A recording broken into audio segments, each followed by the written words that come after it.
look at the agenda at all? Recommend that we approve it. Okay. Second.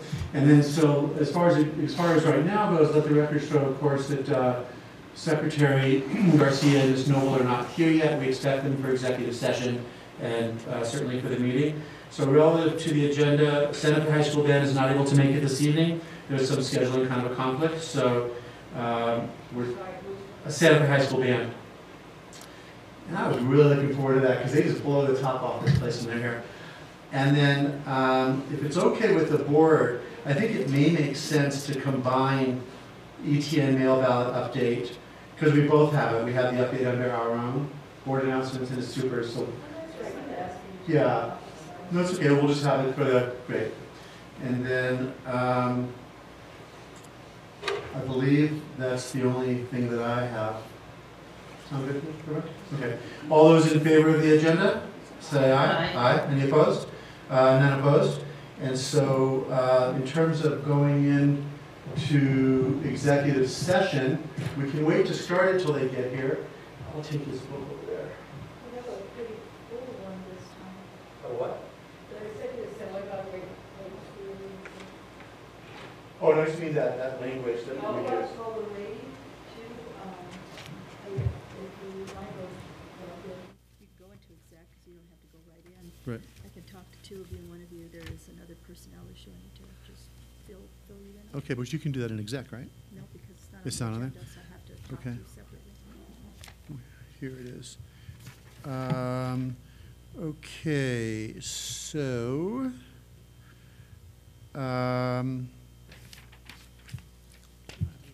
Take us into executive session. the language is usually, usually it's just pursuant to the statutes relative to the Open Meetings Act and executive session. I move that we, under threat and pending litigation, we have NMSA 1978. Under discussion and purchase of real property, we'll be discussing track B2. Second item, Camino Sierra Vista. Third item, Mandela School property. And so in accordance with the law, we'll go into executive session. Do I have a second? Second. Any discussion on that? Hearing none, all those in favor say aye. Aye. Aye. And we are going to go into executive session. So while you're waiting, do you want me to talk to you and the two of them? Yeah, that'd be great. All right.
Technology at Santa Fe Public Schools is vital, and we want to provide students and teachers the essential technological resources to be successful. Hello, Santa Fe. I'm Dr. Veronica C.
Sorry to have kept you waiting. We just had to finish up a few things in there.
Mr. Secretary, would you bring us out of executive session, please?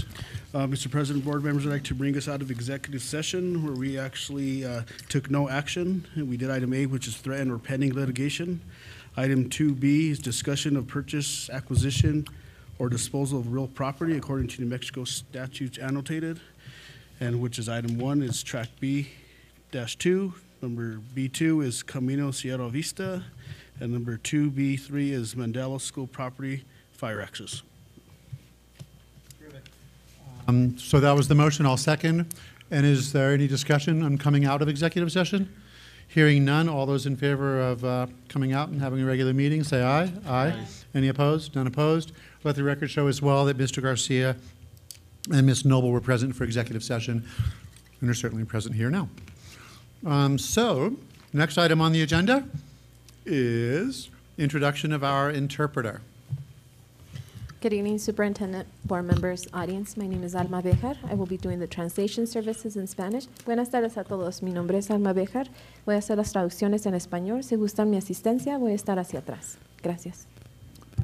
Thank you, Alma. And on the two items on your agenda that said ETN, we've moved that basically to be combined with the superintendent's announcement on ETN, progress and everything else. And unfortunately, there was a double booking or something with Santa Fe High School Band, so they will not be with us tonight. But they are always an incredible joy to hear. So next item, now we're in board announcements. Any board announcements? Ms. Noble. Thank you very much. Just to say that there was a lovely dedication of the plaque for Susan Duncan at El Camino today, and really appreciate the words of you, President Carrillo, and the Superintendent, Dr. Garcia, as well as Principal Lane and Cameron and Lucia Duncan, who were all there. So it's a beautiful timeline and mural, I guess you could call it, or informational corner about why El Camino is called El Camino, and a lovely dedication to former board member Susan Duncan. Thank you. And if you ever want to go see it, Principal Lane at El Camino would be very happy to show it to you and explain its history and its value to the district. So any additional board announcements for now? I have one. If you want to go to the game of your life tomorrow night at Santa Fe High School, it's Santa Fe and Capital. Both have so much to gain and lose from this game that I would encourage, seriously, bring 10 friends. Get there early because parking's a problem right now at Santa Fe High. But if you've never been to Santa Fe High, when we've folded out the upper bleachers and when the place is completely full, Carl, what's the capacity when it's completely full? 3,500. And is the band going to be there tomorrow? They need to be. Season's almost over. They haven't come to one home game. That's just me talking. But anyway, it'll be one of the most exciting games you ever attend. And to give you an idea, when it was at Capitol High School, the game, I guess it was 2.5, 3 weeks ago, there were over 100 people that could not get in because the fire marshal shut the doors and said, I'm sorry, we're full to capacity. It was standing room only. So I'd encourage you to come. It's going to be super duper fun. It's going to be probably around 7 o'clock. Make sure you get there early because parking is very challenging at that campus right now. Mr. Garcia. Mr. President, board members, I'd like to bring up, appreciate the articles that were in the paper these last weekends regarding the bond tech note, also in regards to the mural that actually was at Santa Fe High. Very nice mural, came out very good, according to the picture in the paper. And then also, Principal Moreno, will the JV be playing before the varsity teams tomorrow? Thank you. Thank you. Yeah, so it'll be great. Any additional board announcements? Hearing none, next item on the agenda is superintendent announcements. We move that to combine it with hers. Yeah. Thank you, Mr. President, members of the board. I am going to say some things that I feel very proud to say today.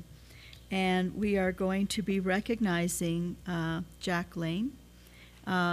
He was awarded the New Mexico Music Educators Administrator of the Year. He is serving in his 5th year as principal at El Camino Real Academy, and he was chosen as the New Mexico Educators Administrators of the Year in 2018. He was selected from a pool of administrators nominated by music teachers from every school district in the state. He received the award with a gracious and moving speech on Friday, January the 11th at the NMEA All-State Awards Banquet at UNM. In his speech, he acknowledged his musical mentors through the years, his current and past music faculty at El Camino Real, the Santa Fe Youth Symphony Association Elementary Strings Program, which has offered affordable after-school violin lessons at El Camino, and his family. Mr. Lane plays the euphonium with the Santa Fe Community Concert Band, having been a member since 1999. So it gives me great pleasure to present him a certificate from the Santa Fe Public Schools in recognition of your honor. We're so proud of you, and if the board would join me, and if one of my staff would be so kind as to take a photo with your cell phone. And so Jack, come on up. And then if you'd like to say a few words first, and then we'll come join you. If you could come to the podium, and if you could, in your speech down at UNM, you mentioned how you're not just bilingual education in relative school, but you considered it trilingual. And when you explained what that was to the group, I mean, I was very moved by it, and others were as well. So could you, before we all come down for pictures, could you explain to the board and the audience what you meant by that? Okay, I think I'm on now. Yeah, first of all, I thanked the faculty I had, especially Carla Contubes, Galina Austin, and Clarissa Riggins, who really are the ones who led our program for these years. And I was a smart principal to follow 3 teachers who knew what they were doing with our musical program. But what I meant by our being a trilingual school is I do think we put music first, along with our dual language program with Spanish and English. And as we know, music is a language as well. So that's what I meant. The way you integrated it. You talked about how you integrated it into so many things that you do, and it's just made a priority at your school, not something that's just some pull out for whenever. Right, correct. Our starting in 5th grade, there's a 5th grade wheel, and then 6th grade students do choose an instrument, and I would say about 70% of the students right now are in 7th and 8th grade working either in orchestra, choir, piano, and or band right now. That's so outstanding. Many of the students are involved. Well, it's going to be a great feeder, right, to Capitol High. Correct. I mean, essentially, that's going to be fantastic. Right. Wow. Mr. Garcia. Just really quick, first of all, congratulations on the award. That's very well deserved. We're glad to have you at the public schools. I actually did attend the ceremony today, and I was very impressed with you. You did an excellent job. Anywhere from knowing the student's name, as Mr. Moreno actually knows every single student at Santa Fe High's name, which is excellent. And I also actually went into the band class, and the band class was doing very well, and they had a very good turnout, and they did well. So thank you for what you do. Great. Congratulations. Thank you, Secretary Garcia. Picture time. Great. Yeah.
Thanks, Jack. Have a great night.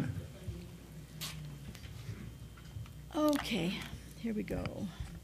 So, mail-in ballot update, and Ruth and Jeff are looking for something, so hopefully, Christy, do you know how to get the video going if we need it? Okay, perfect.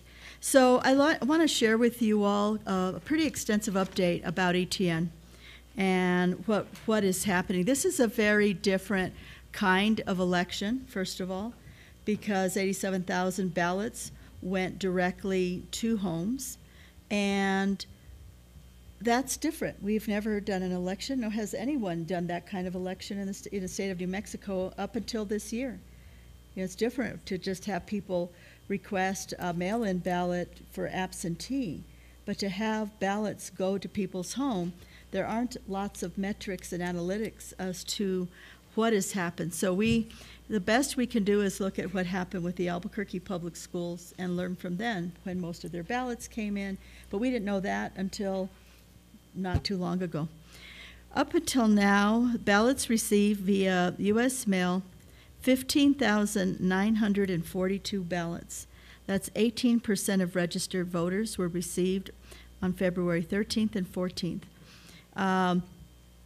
And ballots returned as undeliverable were 5,000 ballots.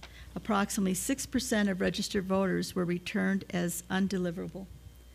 That's really alarming because, I mean, that's a lot of ballots that the county had returned, were returned back. This is very concerning to me. We want to make sure that our community is aware of that. I don't know if we will hold a press conference. I've been in contact with the county clerk to see if they will join with us in that, to get people to please come and call in or request their ballot. That's 5,000 undeliverable ballots. Ballots received from walk-in voters were approximately 40. Replacement ballots issued for voters who called to say they may have not updated their address were between 8 and 10. So only 8 and 10 did that. Possible reason for many of the undeliverable ballots: most voters are used to voting in person. The voter registration card asks for 2 addresses, residential and mailing. This special election is being implemented using the absentee voter process, and therefore it's important to have an accurate mailing address. So many people may have been expecting a ballot at their residence, and it may have gone to their mailing address. Voters accustomed to voting in person may not think to update their mailing address. And just basically what we heard from the county clerk's office was that, quote unquote, the absentee process is messing things up. Questions asked by voters when they first received their ballot, about 8 to 9 asked if their taxes are going up. That was from our hotline. A few in-person voters or have asked, would like to know if this would be a continuation. The wording on the ballot is confusing. It is legally accurate. My understanding from our bond counsel is that it aligns with statutory language, and there was a reason that that language was used.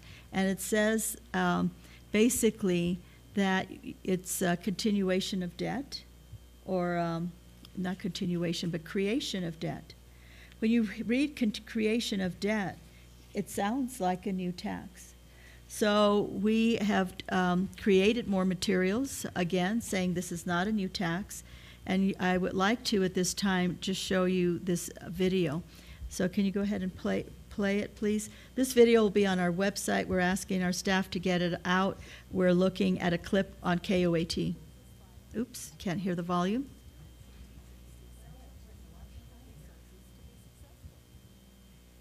No, you just muted it.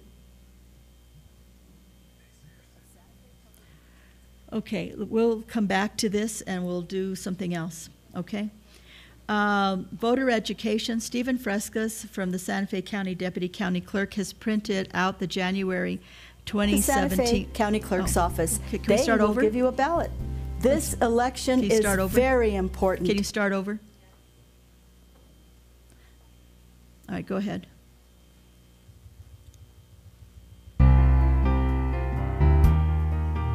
Technology at Santa Fe Public Schools is vital, and we want to provide students and teachers the essential technological resources to be successful. Hello, Santa Fe. I'm Dr. Veronica C. Garcia, Superintendent of Santa Fe Public Schools. Our ETN mail-in vote is underway. Every registered voter should have already received a ballot by now, and we are asking you to vote. If you did not receive a ballot, please contact the Santa Fe County Clerk's office. They will give you a ballot. This election is very important, and voting is simple. Most importantly, your taxes will not increase. If you read the ballot, you will see language about the creation of debt. We have heard this worries people, but let me be clear. This is not a new tax. This is a continuation of the note you supported in 2016. And if you have further questions, please call our hotline. Classrooms like this one depend on the funding from this note, which go directly to student and classroom technology and services. So please, Santa Fe, mail in your vote. Thank you. So a shortened version of this will be on a TV ad on KOAT, which is the most watched TV station, so hopefully it'll capture those people that don't see that. What was very alarming, and Ms. Cashman was at the CRC meeting, where we have educated voters who had not seen the New Mexican endorsement, had not seen the Journal endorsement, had not seen the ads in those papers, had not seen the op-eds in the papers, had not seen anything on social media, had not heard anything on radio. We have done all the various radio shows. We're doing a second round today. I did Richard Eads. We have a new flyer, and I'll tell you about that in just a second. Voters in the last Santa Fe election, 9,000 voted, approximately 10% of registered voters. So as I told you earlier, we've had 15,000, and that's compared to, I think it was like 9,000 voters. So we're having a significant number of people that have not voted before. 95% of voters voted early, 5% on election day in the last election. Prediction about voters. This was the Santa Fe County Deputy Clerk. He thinks most of the early voters in the last election have voted and are voting early. And that's great. But if we follow the trend in Albuquerque, so let's just say our supporters, people that have voted or that are in tune with the schools, they probably already voted. But the people that are still trying to decide or don't know haven't voted, which is why we're doing another big push looking at APS's election. APS, there were 416,118 ballots mailed. Let's see, 30%, that represented 30% of registered voters that were received by the county, 124,000. So they were at 30% of registered voters. And by the time they were done, let's see, 29% was 29.3%. They had 2,618 ballots rejected. Either they lacked a signature, the printed name by the vendor and the printed name by the voter didn't match. They had several ballots without an envelope. So what is really key in looking at the Santa Fe election is that, the Albuquerque election, is that most of the voters came in at the last. So this is what we're doing right now, and just so that you're aware of it. We had advertising February 3rd, February 8th, and the Pasatiempo February 10th, the 17th, and the 24th will be coming up. Advertising in the Journal North, the February 3rd, 10th, and 17th, and the Santa Fe Reporter February 6th. There's a new ad with updated messaging that will be running in Santa Fe, New Mexican, and the Journal North on the 24th. We have radio ads. I'm not just talking about being on the radio. Ads running on Que Suave for 2 weeks, ads running on Hutton Stations for 2 weeks. New radio spots will air February 20th, right through March 5th on KSVF and Hutton. Additional spots will be 93.3 KOB FM, 100.3 The Peak, and 92.3 KRST. And then we're working on a 15-second ad for KOAT TV. TV radio shows that we've done: The Big Show, Honey Harris, Wake Up Santa Fe, Tom Trowbridge, Richard Eads Show. I was on Richard Eads again this afternoon. K Suave, Santa Fe City Hall TV show. We did a show with Joe Abeda on January 9th. We're doing another one on the 19th. And we taped a Santa Fe Community College TV show on January 28th. Direct mail marketing, 56,000 mailers were sent. The zip codes, I'll provide those to you. We are going to do an additional 13,000 mailers will be sent to carrier routes 87505 and 87508 by February 25th. Our home page, ETN coverage, updates with new information in real time, and a direct link to the ETN page, all elements. Social media, we've been doing pushing the posts, which means we pay or boosted posts, and strategic social media push now through March 5th. We have the How to Vote video, online, English and Spanish, the ETN video, and now my messages on the website. We'll be asking all staff to get that out. I guess we're asking them voluntarily to use their own private email for Facebook. We're going to ask you if, when we have a new very short flyer with 3 simple messages. Basically, it's not a tax increase. The money goes to classrooms and to teachers, and there's a third one. Oh, if you haven't gotten your ballot, what to do. There's additional op-eds that should be going, that have been submitted, that have not been published. All of that is listed here for you. Community presentations, all schools, all our community partners, the Santa Fe Chamber, the Realtors, the Rotary, and I believe I'm scheduled for the Hispanic Chamber of Commerce. Marketing materials, bus stickers, placed on all school buses, banners, #1 placed at all schools and local businesses. Infographics have been shared. Yard signs are being placed around the city, and we're doing a new banner, so it's just sort of a new look that has the simpler message. New postcards, 8,000 to be sent to homes via school and placed in local businesses and schools.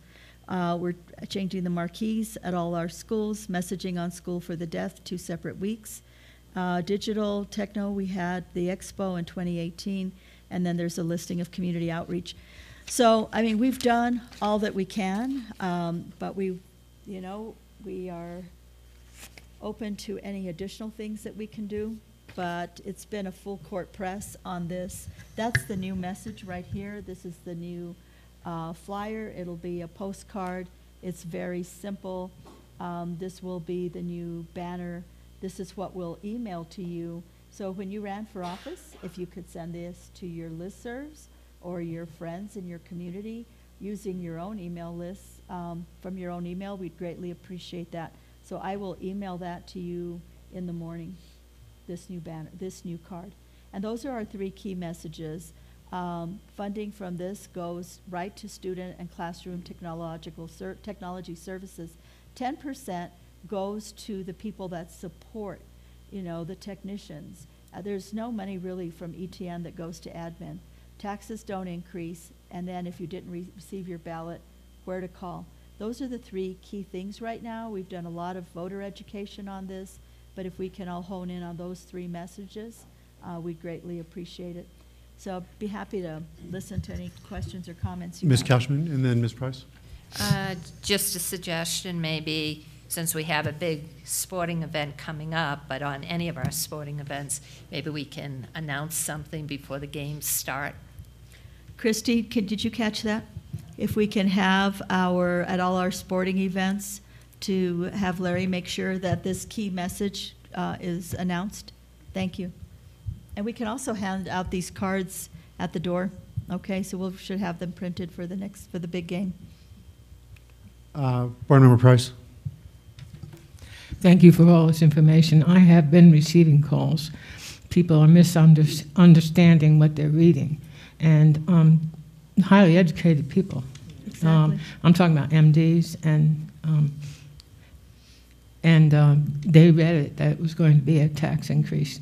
They voted for it anyway, but they were confused. So thank you for all of this. So I have a couple of questions and concerns. So one, all of the advertising that we are going to be doing, radio shows, whatever it might be, from today until March 5th, my suggestion would be that you have someone other than yourself or staff with you, because you can only tell them to vote. We can tell them how to vote.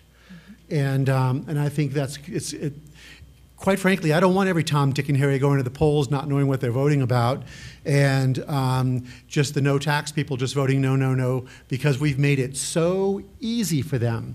I mean, you know, in past elections, you have to ask for an absentee ballot. You have to go early. You have to make some effort to vote. Here, what we've done, and I think we've seen the results in Albuquerque, is we're giving basically anyone this envelope.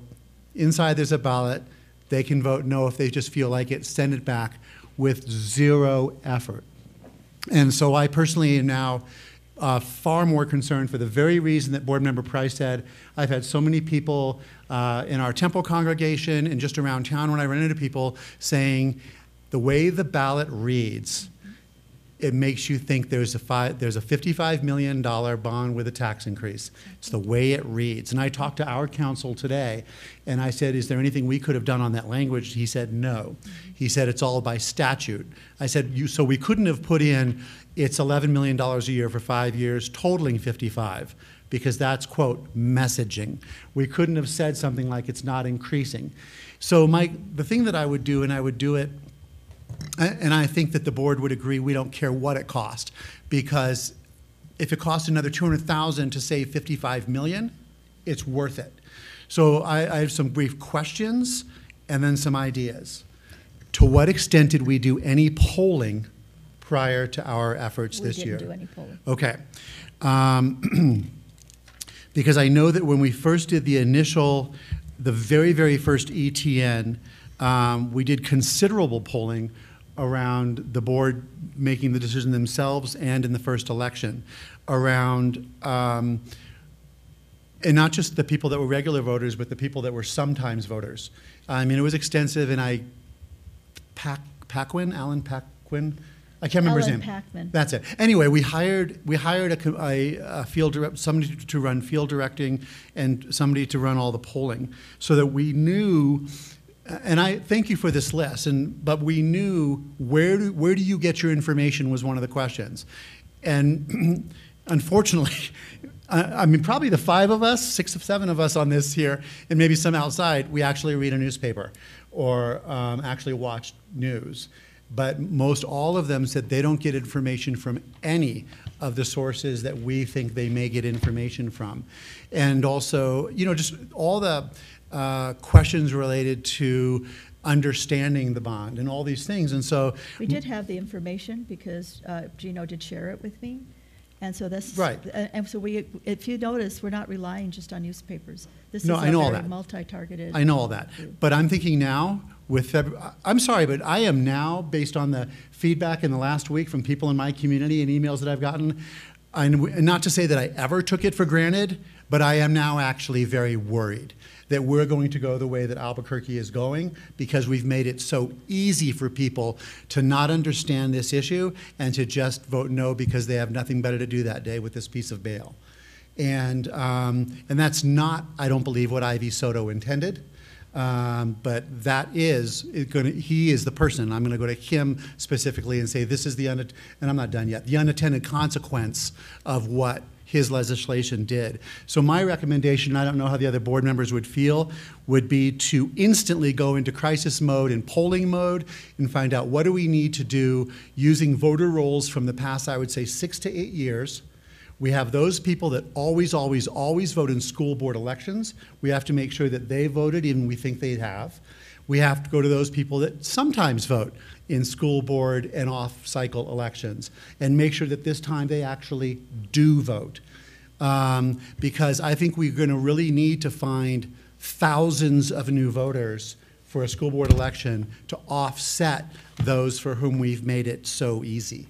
Well, and that's why we're not necessarily targeting, or not, I don't want to say the word target, but the people that typically vote have probably voted.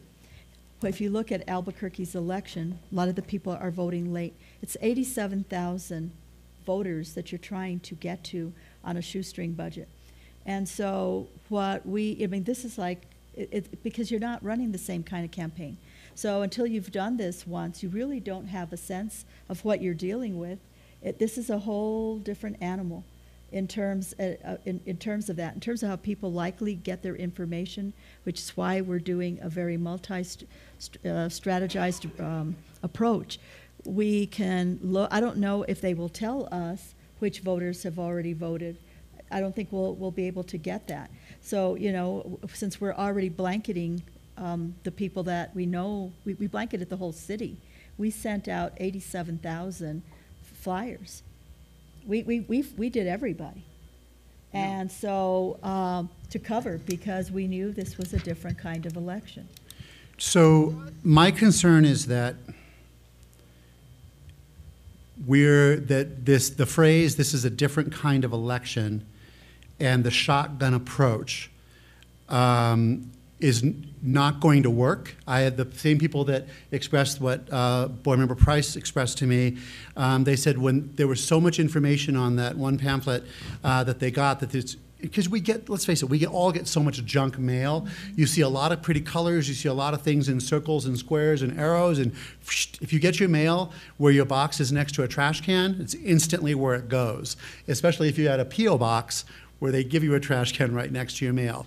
So, and the shotgun approach, I think at this point, is no longer where we should be going, So which is, hold on one second, targeted. please. This next one is targeted. Okay, so what's really targeted, and I'm wondering if we have this scheduled, so sorry, but this is like, I'm really kind of worried about this, because where are we going to find $55 million in the next 5 years? Right? Where are we going to find that? And so we have to think about all of these different organizations that we help fund, that we in our budget fund, and let them know, you know something? We're going to the budget. If we're giving you $100,000 a year for this and $200,000 a year for that, that's going to be the first thing to go. So there needs to be a sense to me of urgency and now, all those partners have gotten that. I know that. Urgency and peril around this issue. So I'm curious as to what's happening specifically to a get out the vote effort. The way and I know, because you used the phrase shoestring budget. So my feeling is to save $55 million, I know we budgeted like 180, but if we need to put in another 180 or another 200, whatever it is, my feeling is that we need to now hire a professional campaign person. Hold on one second, please. Okay, hold on one second, please. To have professional campaign people run a field operation where we're actually going and getting the voter rolls and doing that. The people who always vote in school board and and I think the board might agree, regardless of what it cost, in order to save $55 million. And when we were running, it's a get out the vote effort, right? You know which doors you must knock on and then which ones not.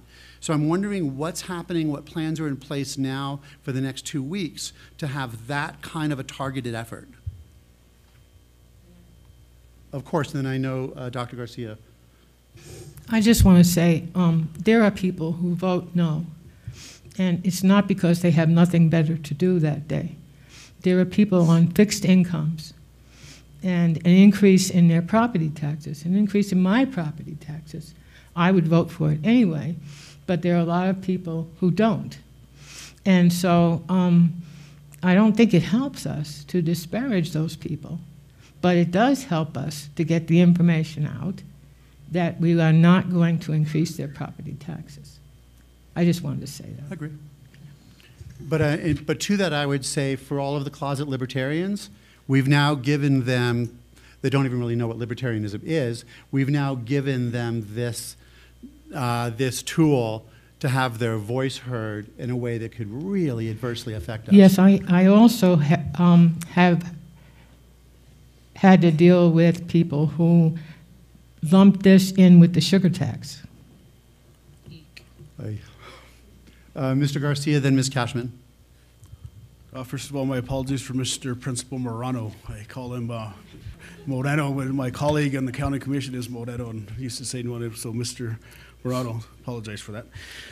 First of all, Superintendent, thank you for the presentation. Actually, running for office is very difficult out there, as running a campaign is difficult, as well as running the ETN, what we've been doing in the past years. I think Albuquerque, with all due respect to APS, I definitely saw some of the advertisement. I feel that they didn't really have a complete plan as into what they were going to actually do. And asking for about $920 million over a certain period of time is almost $1 billion is a lot of money that the APS was asking for, and they were actually going to raise your taxes.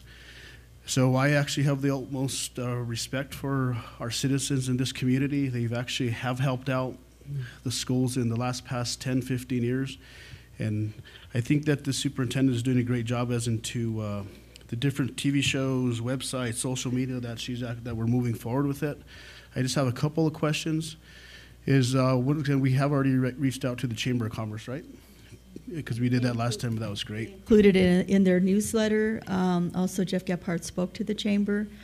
We also met with the Chamber before the election about our computer science initiative. And so, yes, they've been very, very good about that. And then also in regards to the TV ads, what time are those going to be played at? In the so mornings? We're working with the people that have run your last successful campaigns, Andy Manzanares and Julie, and we've taken a lot of their advice. And they actually designed that flyer that some people think was very busy. They worked on this one, and I asked that this one be designed this way. They will target the best times for that to be on TV in terms of buying the time. And so I don't know, because they were negotiating with them today. It just appears to me that maybe early mornings from 6:30 to 7 o'clock before everybody goes to work seems like a good time.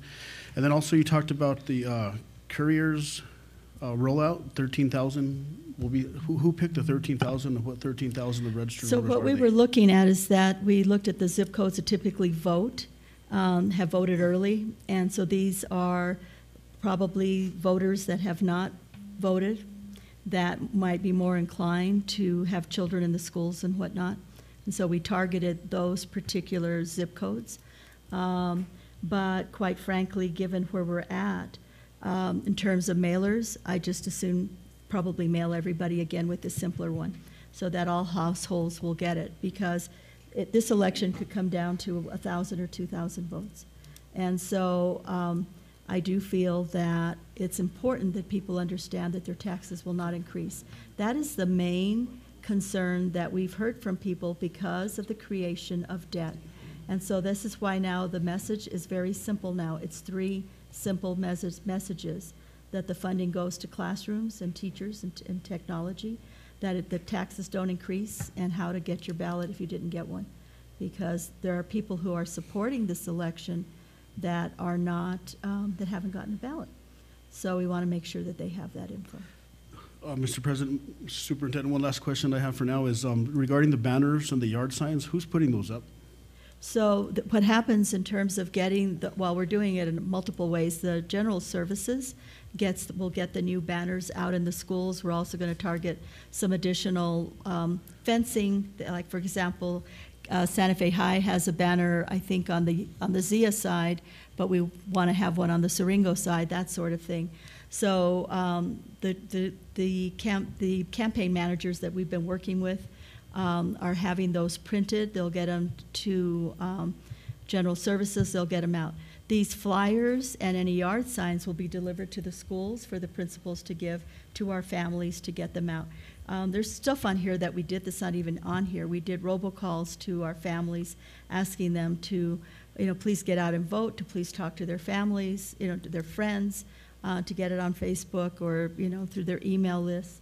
So it is shotgun in that there are multiple strategies, but in terms of the message, it's been very strategic. The problem is that you can't run it like you did a campaign where people come out to vote and you target your likely voters. it's not going to work because you're talking about all the voters in Santa Fe County, which is why we believe we need to get the message to all voters in a multiple of ways, because you're right, people don't read the paper. Not everybody's on social media. Not everybody listens to the radio. Not everybody watches TV. But almost everybody does one of those things. And even with that, I was amazed at the people that didn't read the stuff that was in the paper that do read the paper. Also, if it's appropriate, Mr. President, Superintendent, I'm willing to actually get some banners and yard signs and put them up in my district. So we'll make sure, and if any of you want to, send information to your listservs, we'll get it to you, banners, etc. Also tomorrow morning, if anybody wants to be, Jeff, what time are the shows tomorrow that they're at the same time? Is it 8:30? 8:30. So there's Keswabe, Jeff and Neil will be on Keswabe, and I'll be on TV, taping at 9 with Joe. So if somebody would like to join the radio people and join me, you're welcome to come. Is anyone going to volunteer for that now? Because I really think it's important that one of us is there that can actually say, please vote yes, because they can't say that. Now the announcers have been, like Richard Eads has, and so has Esteban. They've all said yes. When they're or maybe by the end of the night, one of us will come to you and make sure that we're, okay, I understand. So, thank you. Yes, Ms. Noble. Oh, I'm sorry, Ms. Cashman, then Ms. Noble. I want to thank the voters of Santa Fe. Voting is never a bad thing. The more increase, that's a good thing. We want everybody. It would be nice if we had 100% of eligible voters voting. With that said, I would also like to thank this community has been very generous to Santa Fe Public Schools. You've continued to support our teachers, our kids, our staff, and our community. And so somebody asked me, what does this technology do for us? And I was talking with a group of senior citizens. Think about it if you go to the hospital. Back when, 20 years ago, people were filling out charts, handwriting things. You didn't have all of this technology. Our kids need to be able to do that. I want to have competent nurses, doctors, orderlies, knowing what they're doing with my health care. They need to start young to learn all of this technology so they have the basics and they can keep on changing it. So I just want to say voting is not a bad thing, and you're entitled to vote the way that you feel. I would like you to try to think that a yes vote means a lot to us, a lot to our community, a lot to our kids, and I know you have taxes, and it's not going to reduce your taxes, but it's not going to raise them. And so it would be just the continuation. And I'm hoping that you can see a way to help us prepare our kids for the future, and that will make us a more vibrant community. So thank you, Santa Fe, for getting out and vote. Please vote. No matter how you vote, please vote, because voting is a good thing in our country. Ms. Noble? Thank you. I agree, and have had a lot of conversations about this, and at some point, greater voter participation is really important to our democracy. And I would say one of the things that I have heard is that people equate an education technology note with screen time for kids.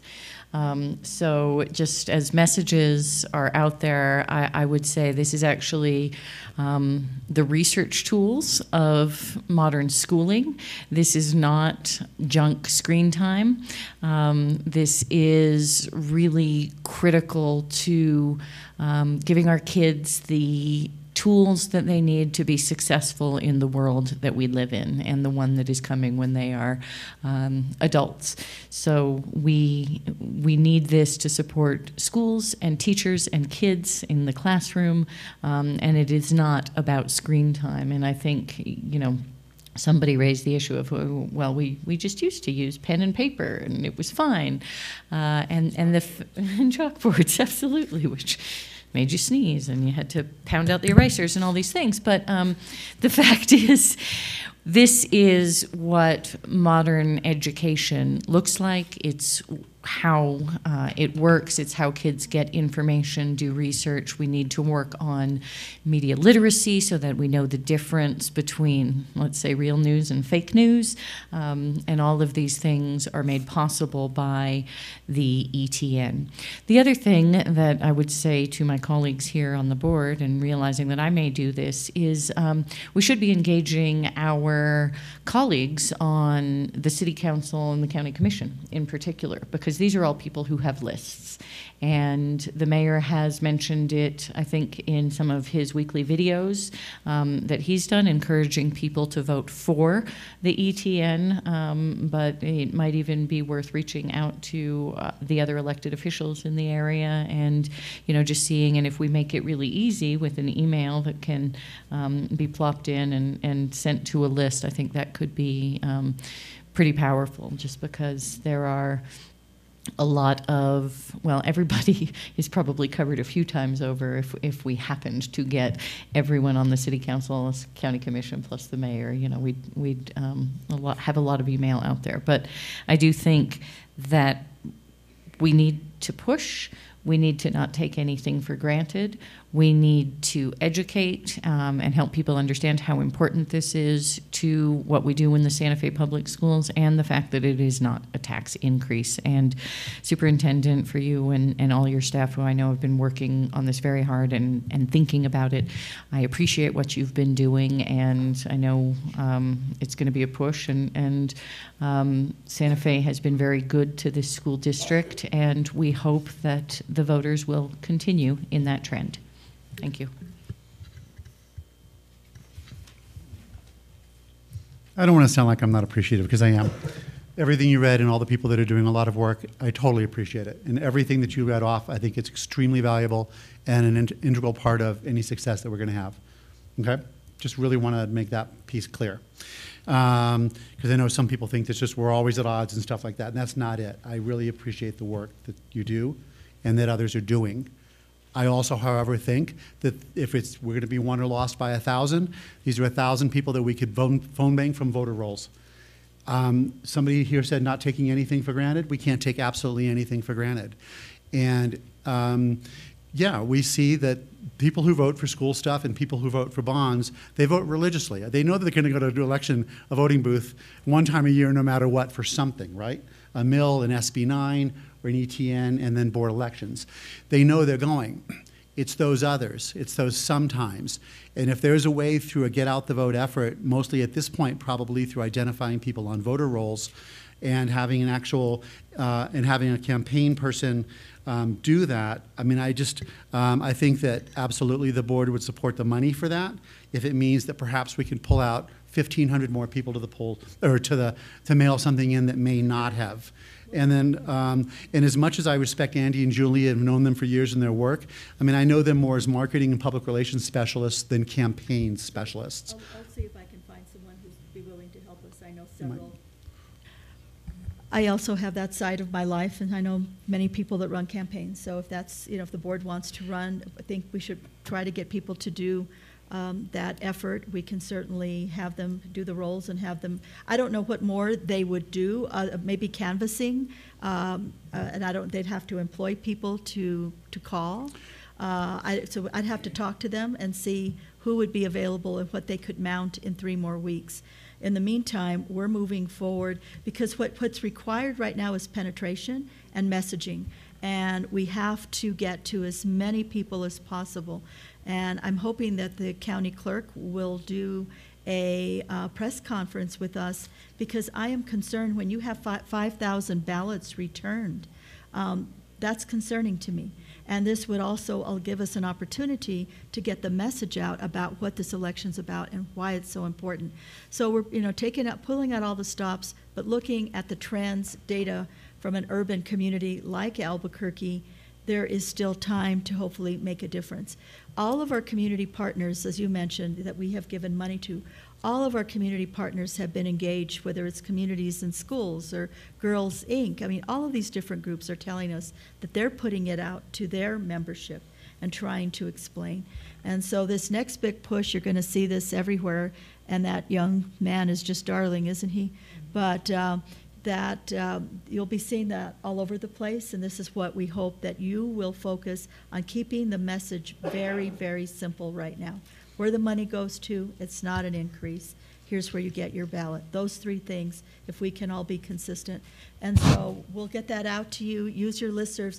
It would be helpful if you could talk to the city and county commissioners that are in your districts.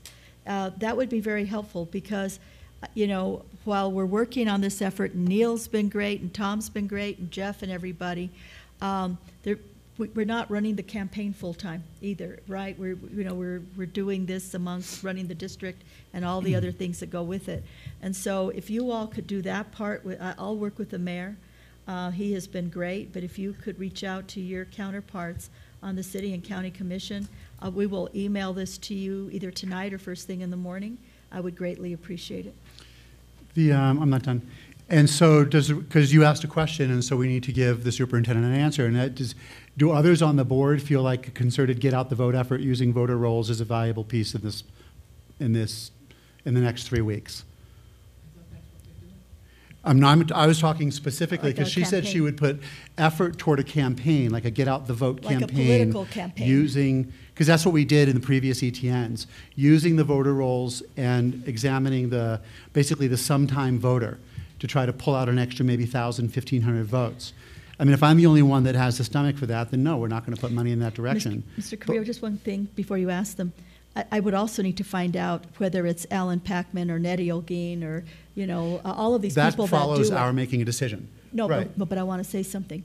If what they're going to do is what I'm already doing, I'm not going to have them do it. I mean, they're right. going to have to come up with something very unique and different that we are not doing already. I'm not sure I'm making myself clear, because I know what you're saying. Okay.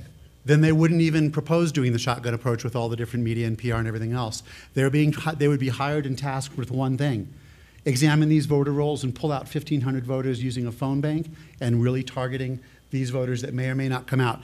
So does anyone else feel like that could be an important piece if, as the superintendent said, this could be won or lost by 1,000 votes? Ms. Noble. I guess I think, from what I know about that, having done it, I don't think we can effectively stand it up in time.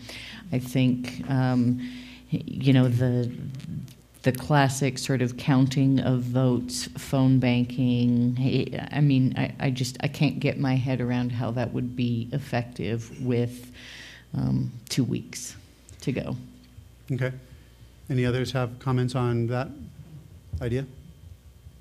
Concept? Mr. President, I agree with Board Member Noble, because it's 2 weeks is away. And I also want to comment on something, Mr. Carrillo, that's different. Is that this is the piece and why we're trying to reach everyone using multiple media and not targeting.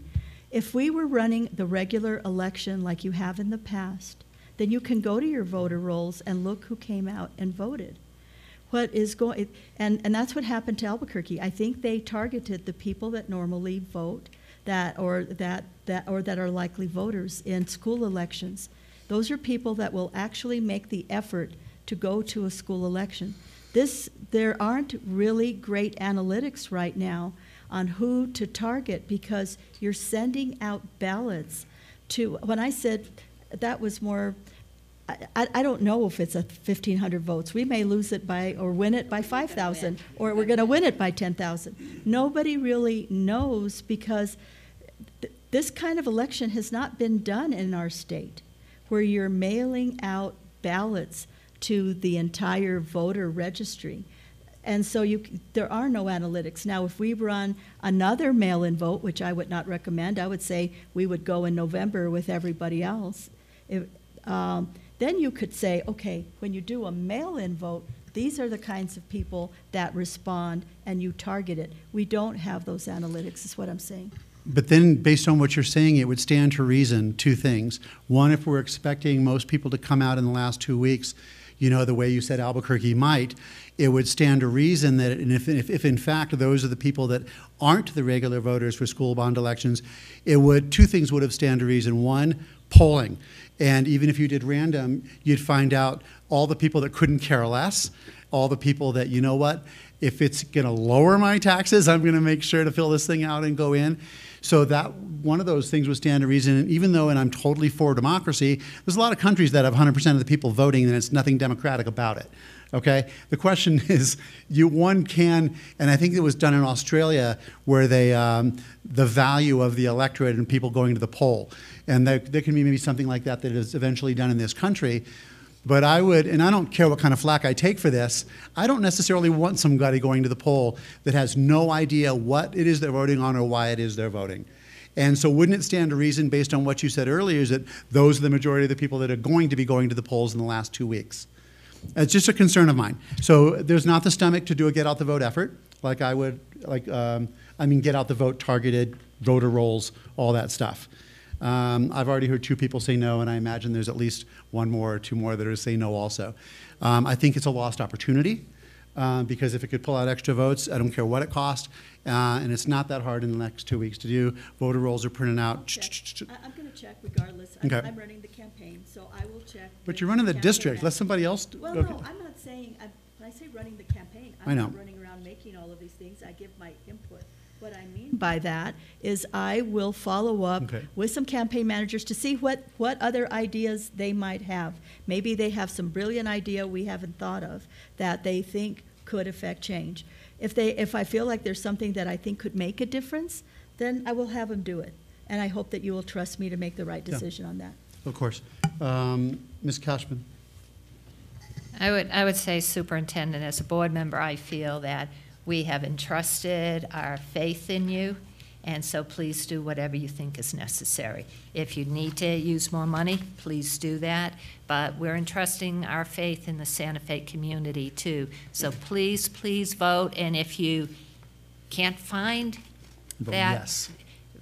Well, yes, I'm going to ask you to vote yes. But if you can't find that piece of mail that came or it didn't come, please call the county clerk so you can get a replacement. And as a board member, and I think all my board members share this, we would like you, if you can see to it, to please vote yes on this. This is very important for our school, and we don't, if the vote fails, we don't have the money in our budget to supplement. We just don't. So we really need your help to keep our kids bright, engaged. And one other thing, and Board Member Noble also brought this up, it isn't playing video games in schools. Our teachers are using it to teach reading. They're using it to research at the high school. I mean, it's just that's not the way that maybe we were raised in schools. This is the way the kids are doing. Textbooks are on these laptops. We're not buying all these hard copies. So that's a good thing, because then our kids aren't breaking their backs, taking home 5 or 6 books, and but please, please vote yes. And if you can't find that ballot, or you didn't know what it was and you just tossed it in the trash and the trash bin's already come, then please just call the county clerk and they can tell you what they want you to do. You're going to have to go down. This happened to me. You're going to have to go down to the county clerk. I voted today. You fill out a provisional ballot. They're not going to mail you another one. You have to fill it out right there. You can't take it with you. You're going to have to fill out a provisional ballot at the county clerk's office on Grant Avenue. And they did have my correct address. They had my correct everything, because I re-registered, and I still didn't get my ballot. And so you're going to have to go down to the county clerk's office. You have to do so by 5 p.m. on March 5th. Board Member Price. Historically, this is something I try to say every time we have elections of any kind. This is the year 2019, and we still have voter suppression in our country. Sad to say. And so I'm going to ask you, people of Santa Fe, please, please vote, and vote yes. And I'm going to ask you to do that as a salute to the people who bled and died and continue to fight I saw that today on TV in North Carolina, the consequences of voter suppression. You have the power of the vote. Please vote and make it in honor of all those who bled and died to make sure that you have the right to vote. Anything else on this issue? Next item on next item on superintendent announcements is what fun places are our students going to now? So, Mr. President, may I have a point of privilege? Of course. Because we have someone who's been waiting. I don't have to wait much longer. So our wonderful principal at Atalaya, Kate Diaz, is going to be out on medical leave until the end of spring break. And in her place, I wanted to introduce you to the interim principal who has been at Atalaya, and that is Angelique Armijo-Ortiz. Angelique, would you like to stand? Angelique, Ms. Armijo-Ortiz has been part of the district for 12 years as a teacher and interventionist. She's currently teaching at Atalaya Elementary and has also taught at Sweeney and Amy Beale.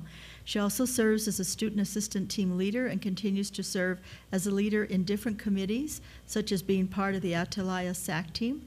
She received her master's in curriculum and instruction from New Mexico State and has recently completed her admin license from New Mexico Highlands University. She's very excited to continue to work with us in this different capacity. Being able to work in a variety of roles in our district brings her great joy, and she feels a strong commitment to our students and our community at Atalaya. We're very lucky to have her. Is that your mom with you today? Would you like to introduce her? So, oh my goodness, so she'll keep an eye on you, right? And so we're very fortunate to be able to have someone to bring in as interim who knows the school. Ms. Christy Yonda Wagner will be providing additional support, and we wish you, Kate, a speedy recovery, and sorry you had to wait so long. But get out the vote, okay? Thanks, All Kate. right. We'll come Thank see you soon. Thanks very much. Thank you. Welcome. Okay, so out-of-state travel. For inspiration and recognition of science and technology, first robotics team, they're going to El Paso, March 1st and 3rd, and Amarillo, Texas, March 7th and 9th. District funding and sponsorships are paying for that. Santa Fe High, NJR ROTC, Marksmanship National Championship to Anniston, Alabama, March 20th to the 24th. Again, district funding, Navy donations, and students will bear the cost of all meals. And Gonzales Community School Advanced Band, Orchestra, and Choir Trip performance to Ellich Gardens in Denver, Colorado, May 17th and 18th, fundraising and student family out-of-pocket cost. And, oh no, one more announcement. The board had asked for, I'm not going to read it to you, you can just go through it, of the courses taught this year at the Parent Academy. So if you'd like to read it, and if you have questions next week, Assistant Superintendent Gephardt will be happy to respond. Great, thank you. You've already done the follow-up on 8 and 9, so I think we're, I'm sorry, skipping ahead. Public forum. Is there anybody who staff-wise is monitoring the list, or? Yes, we have it monitored, and I think we have 4 speakers. Just really quick, Mr. President, on Yes. the last, in regards to the individuals going out of town, that's actually great. Would they participate in the STEM? I think STEM is this weekend at the State Fair, which is the engineering, robotics, statewide thing. I will give you a 30-second warning when your time is almost up. Public commentary and dialogue is allowed only during the public forum, not throughout the meeting. Please search for answers on common ground. You may speak on any topic, whether it is on the agenda or not. Your input will be taken into consideration. And please be advised that the board may discuss your issue during the meeting, but by law, the board cannot take action on items that are not on the agenda. So our first 3 tonight, and I apologize, I'm having a difficult time reading the first name. Last name is Hancock. Sabran, maybe? Siobhan.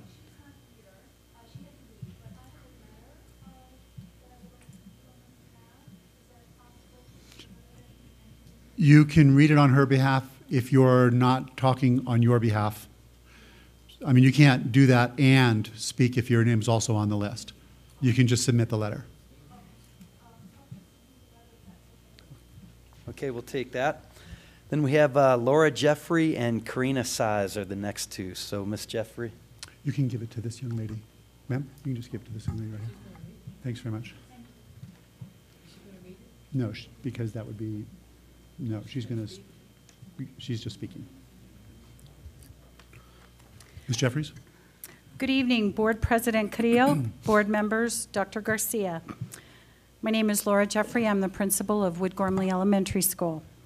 In an 1890 issue from the Journal of Education, Annie Willis, a school teacher, provided her readers with several examples of models that could be written on the blackboard to help students understand new concepts. A tree to depict important dates in U.S. history, a border to highlight presidential terms, and a relief drawing to highlight locations along the Hudson River. Ms. Willis exemplifies the diligence that educators have always exhibited towards learning to use the tools of their trade. But it's 2019 now, and our tools have changed. Today's educators share Ms. Willis's passion for mastering their craft, but know they must focus their attention on the effective integration of technology in the classrooms. Throughout our district, teachers are using technology to help students acquire the skills needed for life in a digital age. This week at Wood Gormley, our kindergarten class is using an iPad app called Seesaw to photograph their assignments, record an audio clip with a description of the thinking process they used to complete their assignment, listen to their recording, and then save and upload the information for their teacher. Their teacher is then able to view their work, listen to the individual audio recordings, and provide the students with feedback. Critical thinking, summarizing, and sequential thinking are emphasized. Our second grade classrooms this week are using a Lego We Do app. The students will begin by creating a flower out of Legos and then use the software to move a bee to mimic the process of pollinating the flower.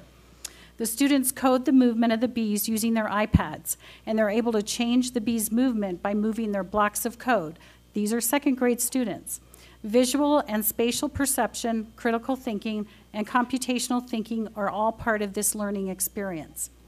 One of our sixth grade classes is making short videos this week using an app on their Chromebooks for students to demonstrate their understanding of the art of persuasion.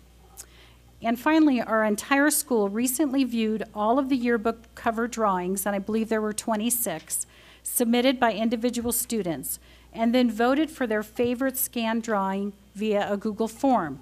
The winning entry will grace the cover of this year's yearbook, but more importantly, by using technology, we were able to promote digital citizenship and encourage participation in democratic processes. It's a busy time and there is much to learn. We urge our community to vote. Thank you. Thank you very much, Ms. Jeffries. Next up is Karina Size and then Sonia Gunter.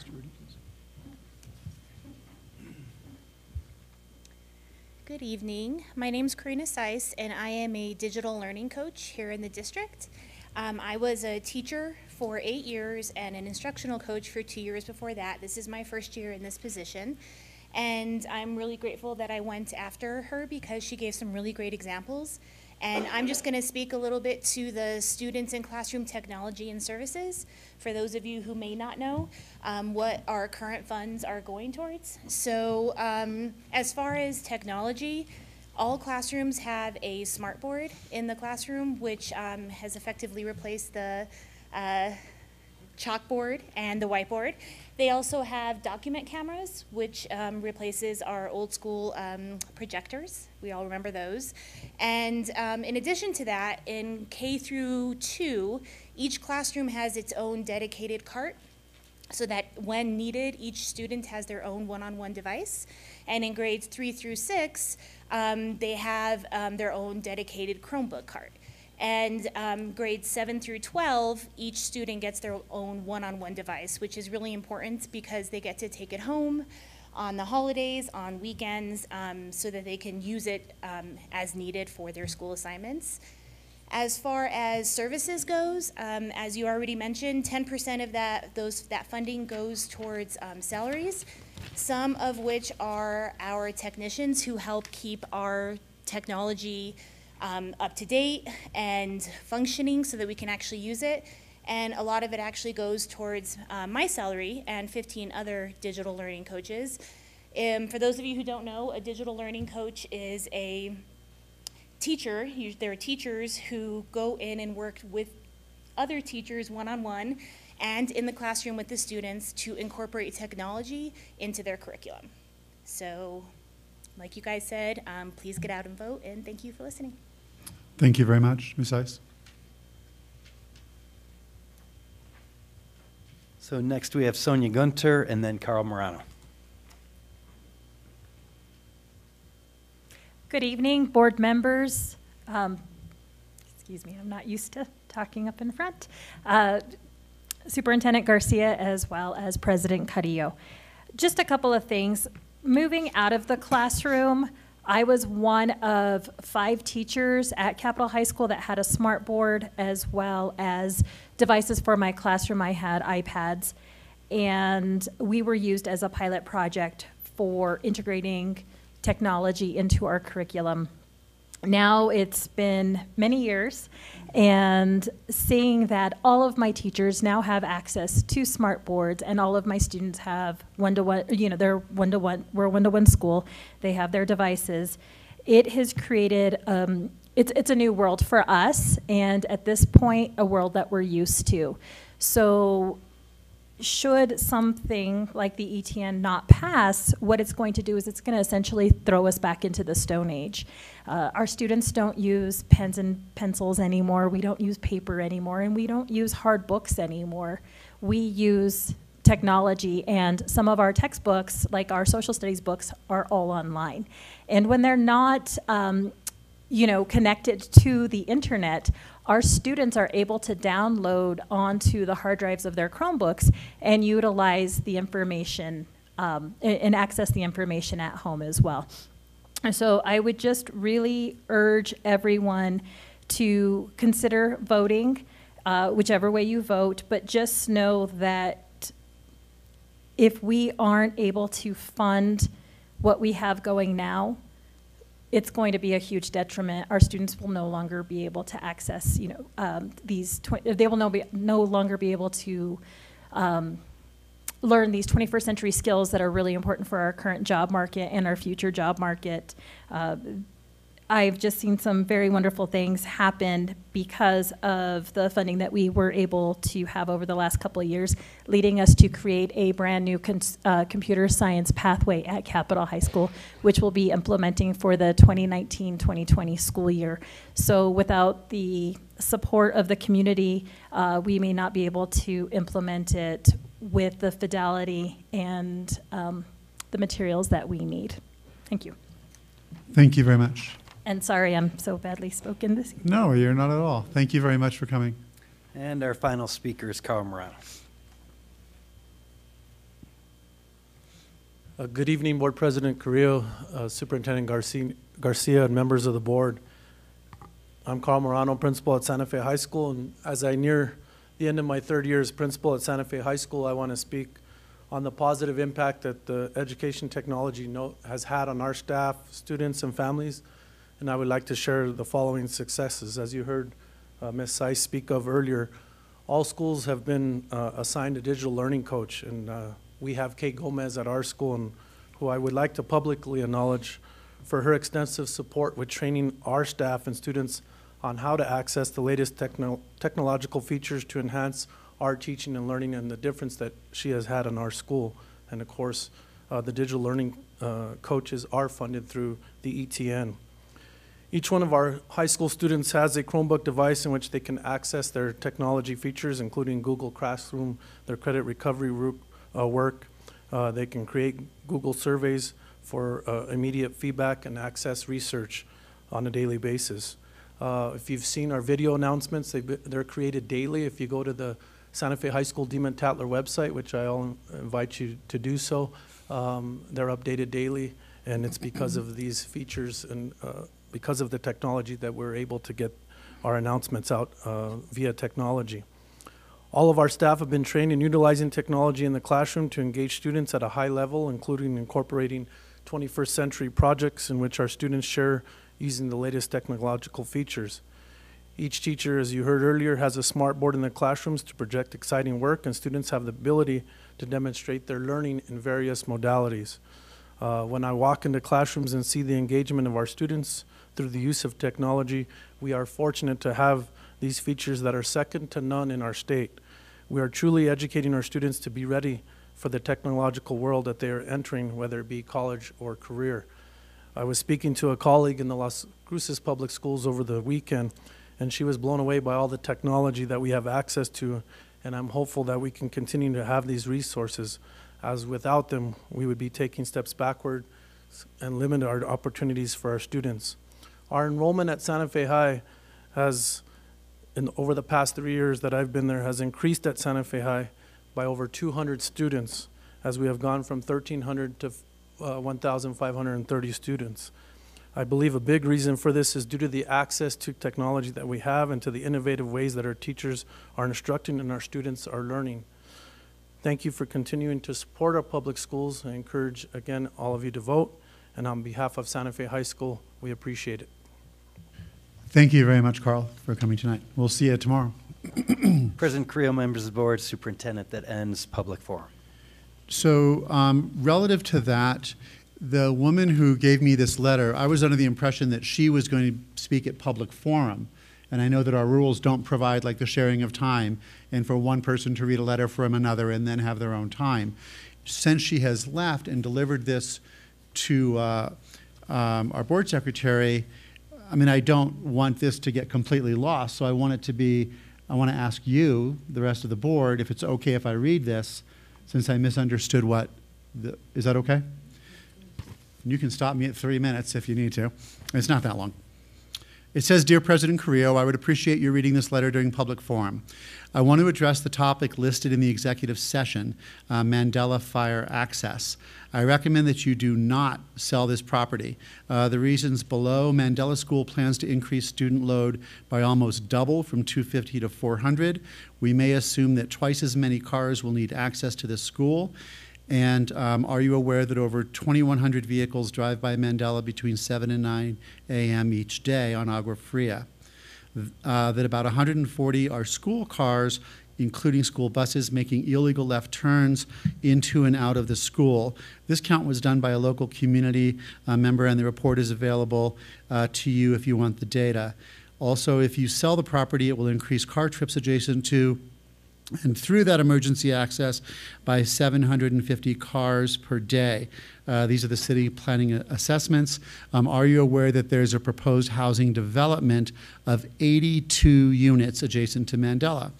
Also, driveway for the proposed development to be built on the west side of the school is only 40 feet from Mandela Driveway on Agua Fria.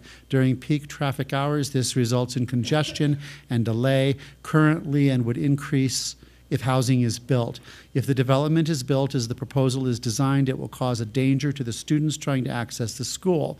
The increased vehicle load on Agua Fria and on Potencia, where the emergency gate is now, would create significant safety issues for both students and families. The surrounding neighborhoods have studied traffic flow and housing proposals and agree that the development should be reduced to half and only have access to Agua Fria.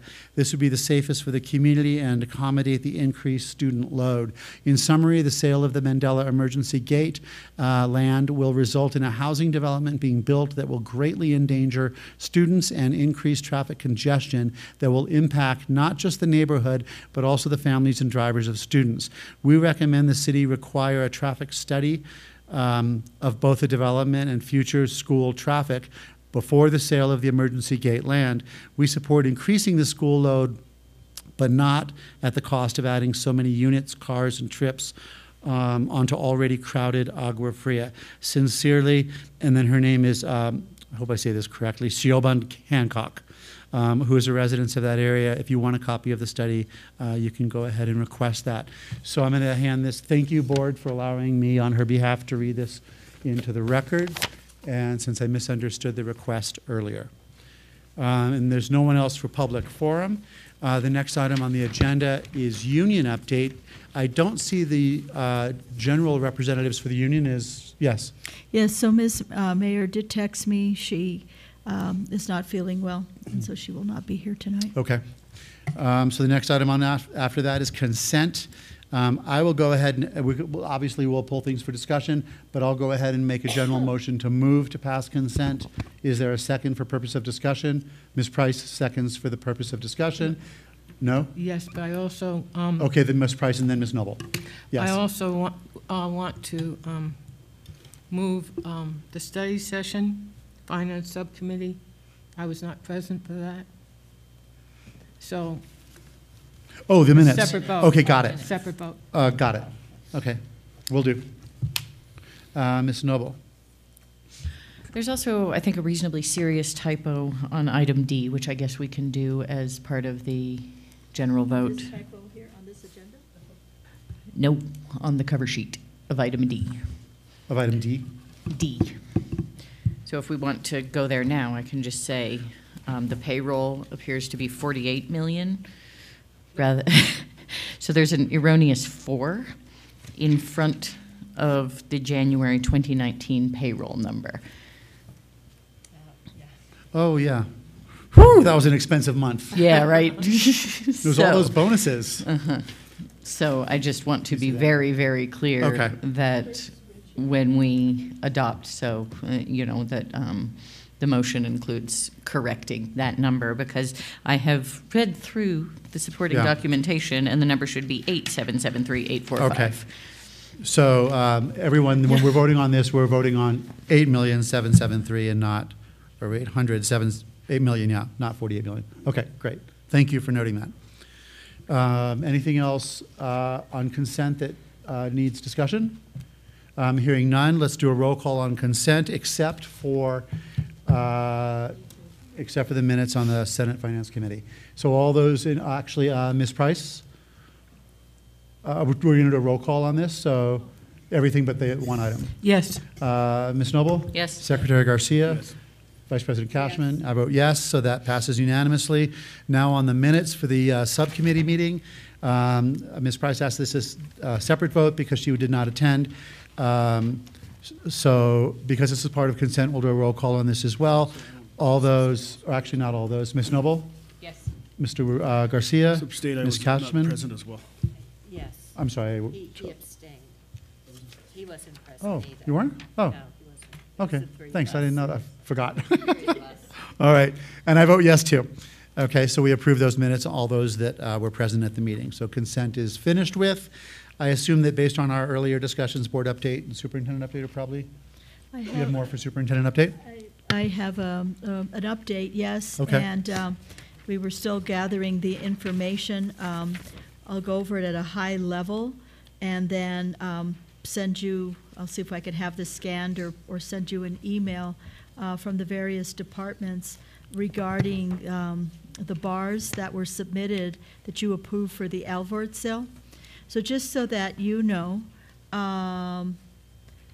the bars for that meeting of the 2.4 million, the meeting was on September 17th, and I believe from checking with, did Richard Helford leave? There He's right you there. are. By the time we actually got approval back from the state and could actually then start expending money was probably the middle of October to the end of October. So it takes time Right. for the whole bureaucratic process, right? So for all practical purposes, we were able to start in November. Now, with that said, there are some of these that I did slow down some of the spending, and I did that on purpose because, as you recall from and I wasn't here last week, but at the subcommittee on finance, we know that we're going to be short next year, right? Even though there's more money coming and there are increases, those all come with specific mandates, be they raises or communities and schools or whatnot. The fact, and Mr. Carrillo has said that publicly, that we are 380 million when you in the hole when you factor in inflation. we're going to be behind. Fixed costs and whatnot, we're not going to see increases, from the state. Does that make sense?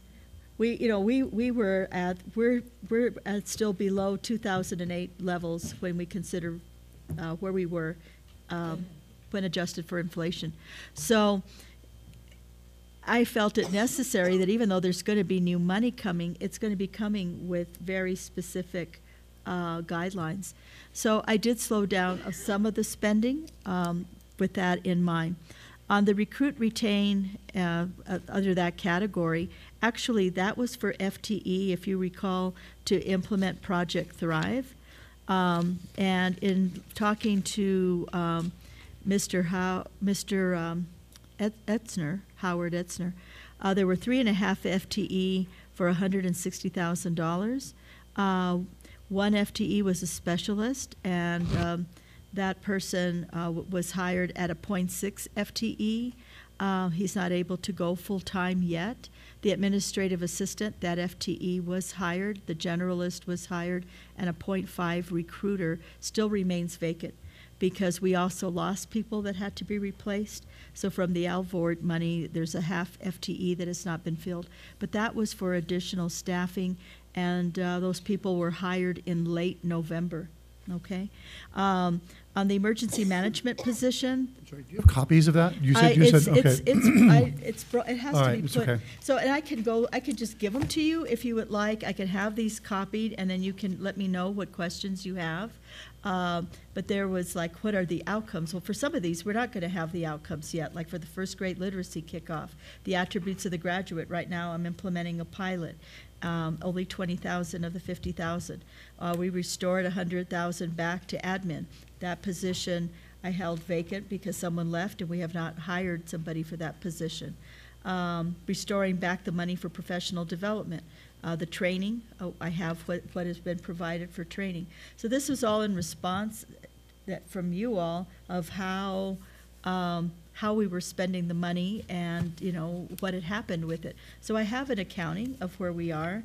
It's quite voluminous. I don't know if you all want all of those copies, or you just want kind of like what I'm telling you right now, 30,000-foot view of where that money has gone. Would it be the pleasure of the board? My thinking is that this might be more valuable to receive this information at the next Finance Committee meeting. Which would, you mean like the subcommittee meeting? Yeah, Is that, yes, Ms. Noble?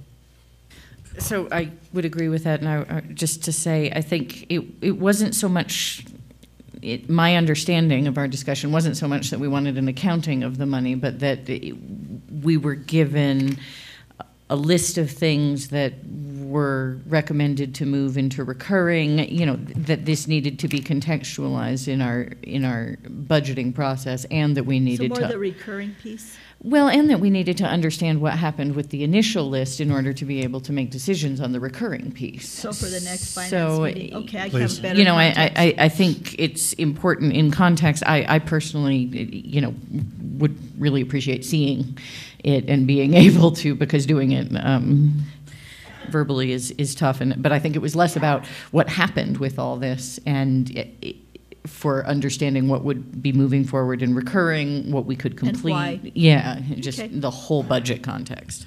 That would not be difficult to do at all. Great, thank you. Okay, so I see these here. That's got to be an announcement. Yes, the Santa Fe Public Schools Music Faculty and Friends Cabaret, February 23rd, 7 p.m. And I think you all received invitations to this. There's more information on the back. It's only $10, I think, per ticket, and it's going to be a fun night. I remember when they used to do that at Pronzo. Oh, lamenting that Pronzo is closed. Thank you. Anything else under superintendent announcements? That concludes my announcements. Thank you very much. Next item on the agenda is presentation and possible action. And so the first item for presentation is Mentoring Kids Works New Mexico. And I see a number of, thank you for your patience. Here I told you it might be coming a little earlier, right? How crazy was that? So the reason this is here is because I've met with these, at the last mentoring event that was at Tumbleroot and just meeting all of these amazing mentors.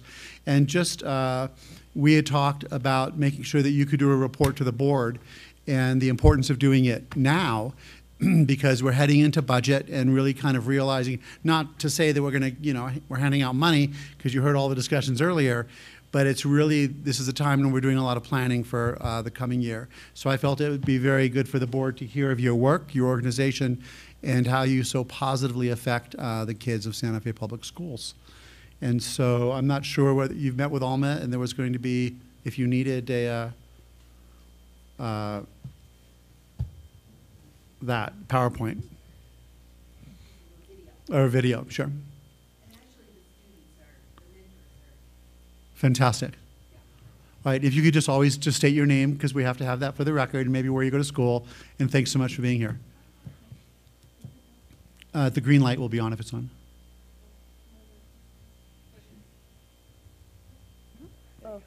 Okay, so good evening, ladies and gentlemen. My name is Jacqueline Barraza Tarango. I am a senior at Capital. Good evening, board members. My name is Laura Valderrama, and I'm a senior at Capital High School as well. Good evening, board members. My name is Angelina Pino. I'm actually a senior over at the Institute of American Indian Arts in the cinematic department, so I'm a mentor also. Year two. Great. So this is actually our first year participating in this amazing experience, and we just wanted to show you a quick clip we put together, and we'll further explain after you guys see it. Great, thank you.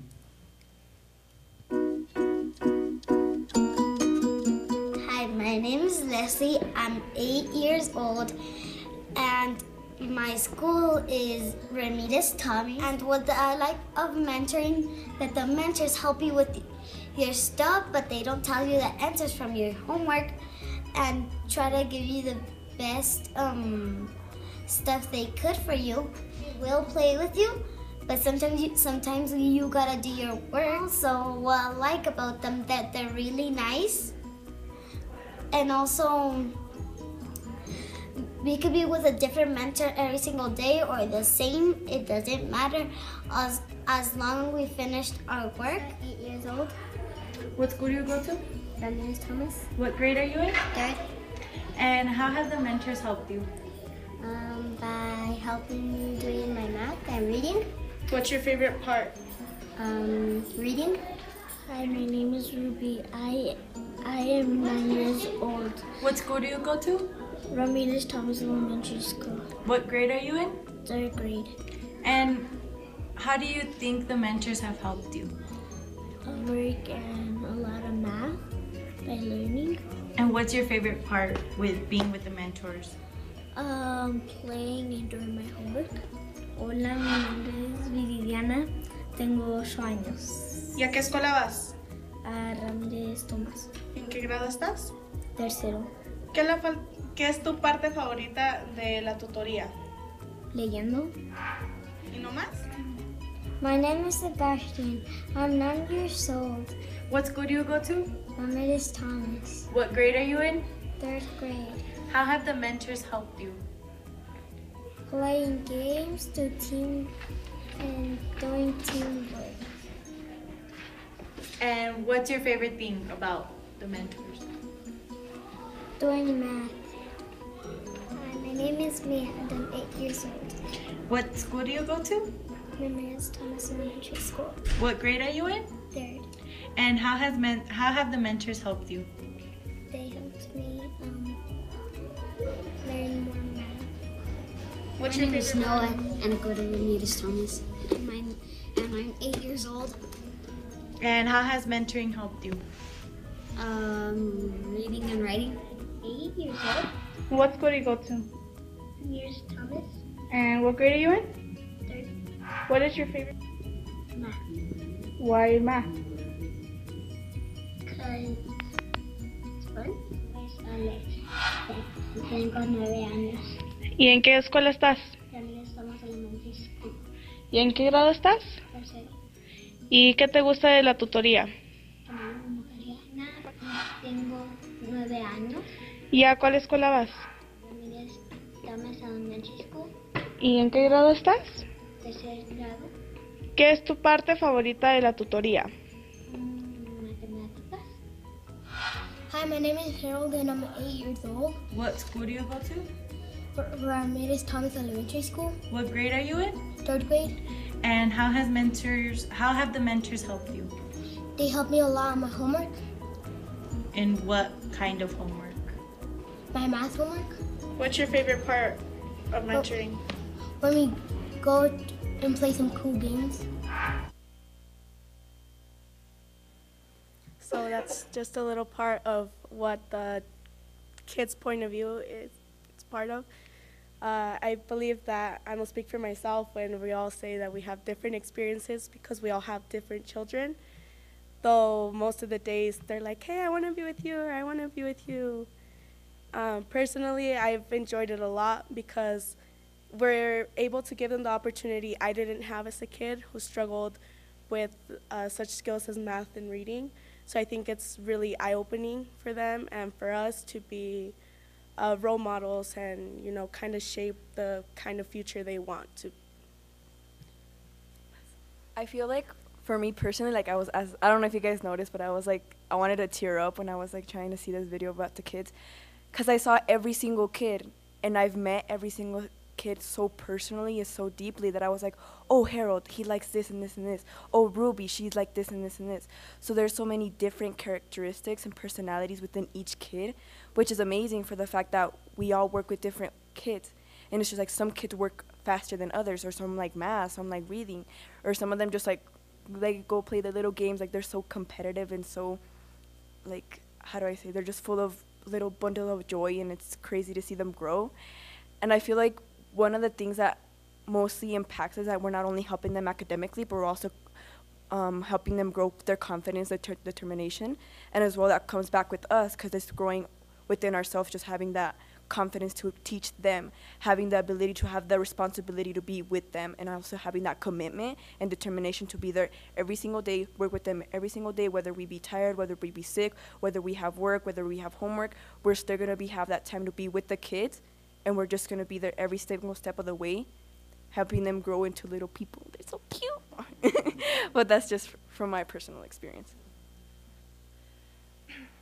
Okay, so I have been with the mentor program since last year when I was a junior, and what I've noticed between this year and last year, their attitudes are exactly the same. They're all excited to learn and they want to get to know you on a more kind of personal level in a way. And on top of that, they're just so accepting, regardless of what's going on. And they're just, their energy you kind of collect their energy as they're running around while we're playing games.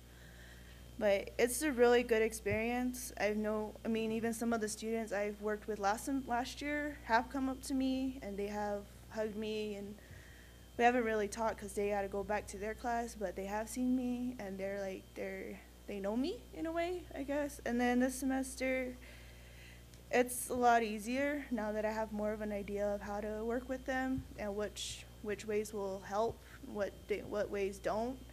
And it's also just a lot of recognizing the students as themselves and seeing what works for them, because a lot of them don't learn the same way. I'm actually one that doesn't learn in the general public. So it's really good. And when we were talking to the students last year, they did say it did help, that they were, it brought them out of their shells a lot more. They were able to talk to people, they were willing to help out a lot more. And while I was talking to Ms. Means, the teacher, she also said that there was a difference from last semester and this semester, which is the mentoring in general. She said, in her words, she says that they're a little more active, a little more talkative, a little more helpful with other students, and they're not so scared anymore to really talk. So I really think it's a really good program, especially since the main target is below reading levels, which I was when I was in elementary school. And it's good that they have this this type of mentorship, because I didn't when I was growing up. And it's good to know that there's actually someone else aside from home and your teachers that will care and will be willing to sit sit there and work with you at whatever pace you need to in order to get your work done on time and taken care of. So it's a really good program. I enjoy it. I haven't been active because I'm a full-time student also, so I'm kind of back and forth. But yeah, it's a really good program, and I'm pretty happy to be a part of it. So thank you. Thank you very much. Yeah, all three of you, thank you very much. Of course. Can I get 30 seconds? Of course. You can have more than 30 seconds. Take the time you need. Well, you know, I'm Louise Yakey. I am the director of the program. And I'd like to introduce Bill Buxbaum, who's our board president. He's important because he raises the money. Well, we do pay the mentors a stipend. You might know him as one of the most important treasurers. I'm losing track here of all of your awards. We pay the mentors. These are not volunteer mentors. We used to use St. John's students who were paid by work study, but St. John's lost a lot of their work study money from the federal government, so we stopped using them. And I came up with the idea of, I'm a high school teacher, as you all know, let's use high school students, because they've got a lot of talent. You heard them, right? They're working with students, they're translating for them. There are little students there who speak no English, right? And they're helping them with that transition into learning English. We have 14 Capital High students there at Ramirez this year. We have a program in Taos and at Socorro too, but the model's a little bit different. And 5 from Santa Fe High, and then our IAI student who returned this year. So we raise money for that. We're actually paying the on-site teacher. We raise the money for her. We would like to be throughout the district. I'm committed to Santa Fe Public Schools. You all know that, right? I just think this is an amazing resource. And I don't know if you know or not, but as the result of this program, 5 of our mentors are education majors in college now from last year. 5. Now, I know it's just 5 and we need 800 or 1,000 or 2,000 or whatever, but it's a start, right? So I'd really like you to think about this program as an intervention, quite honestly. These 2 gals are there for 8 hours a week. They work 4 days a week, or these 2. It's an amazing intervention, and we know that mentorship is an intervention, and internship is an important part of their education going forward. So if you get a chance and you want to come on out to see what's going on from 3:15 to 5:15 at Ramirez Thomas, we'd love to have you. Thank you. Thank you very much, Louise, and thank you, Bill.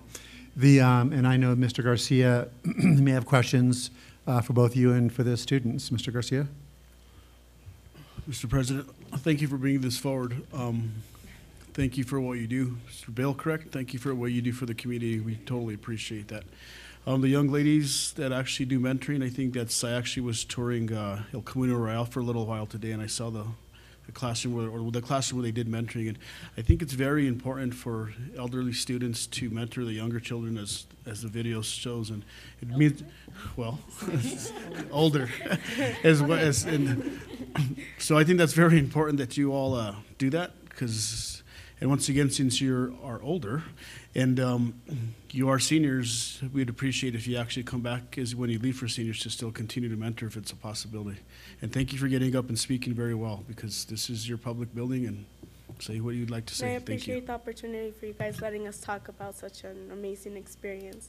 And I feel that we learned just as much. I think I learned something from them every day as much as they learn from me. So I would encourage this to be a program that's spread around the schools, because the progress that I've seen in these couple of months is astounding, from the way they talk to the way they act with one another, and how they want to interact not just with other kids but with the mentors as well. And I think that's really important. So they get to know that life happens and things aren't going to be sugar-coated by most of the mentors, because they should understand how it's going to be and how it should happen. Thank you. Other board members or Ms. Noble? I just want to echo that and say thank you all for what you're doing, and thank you for being here tonight and sharing this with us. And you young people are very impressive, and I have no doubt you are inspiring to the students. It's really, really great, and you clearly have a passion for what you're doing, all of you. So thank you for that. Thank you for your work, your fundraising, all of the things that go to support a really cool program like this. So just much love and appreciation. Thank you. And so thank you very much for coming. So I'm glad that I don't remember your first name. Jacqueline. Jacqueline. I'm glad, Jacqueline, you said how much you grow from being, and I imagine in the program, and I imagine for the three of you and the other mentors, what you take away. And maybe you'll even go into teaching, who knows. But what you take away and what the kids are able to teach you. So then to Louise and to Bill, I would ask, what do you need from us? Okay, so it can't be money, at least not right now, and who knows what's going on in the next 90 days. But what do you need from us? And then I would say get with Dr. Garcia and the staff that she wants to have you meet with, because we know that mentoring works. We know it. Kids, we just know that it works. Whether it's seniors with kids, whether it's older volunteers with kids and high school kids, working professionals with juniors and high, we know mentoring works. Kids feel known, they feel that they have value, and that someone actually cares about them. I mean, obviously besides their folks, but someone cares about them. So let us know how we can help you expand the program. 5 in Santa Fe High, I'm sure that Carl's got people. I mean, I've met a lot of seniors there because my son went there, and I'm sure there are a number of kids there that would jump at the opportunity. And so in reaching out to principals, Dr. Garcia could tell you best how to do that to expand the program. And then, as I always say, money follows good ideas and good programs. So maybe when you meet with all the principals, if you could give us 10 minutes again on the agenda, that would be great, because I know decisions are made on the building level, right, about programs that are going to be brought in or whatever is the case. So we know that we're going to have to continue to raise money. And our goal, it is our goal to go across the state, but this is where we live, and this is really where we want to do the expansion first. Well, and we know the value you provide. So in terms of principal meetings, that's not us. That's Dr. Garcia and staff. And did you have a word or two that you wanted to? Yes, thank you. Thank you so much for all the work that you do. And you mentioned 5 teachers doesn't sound like a lot.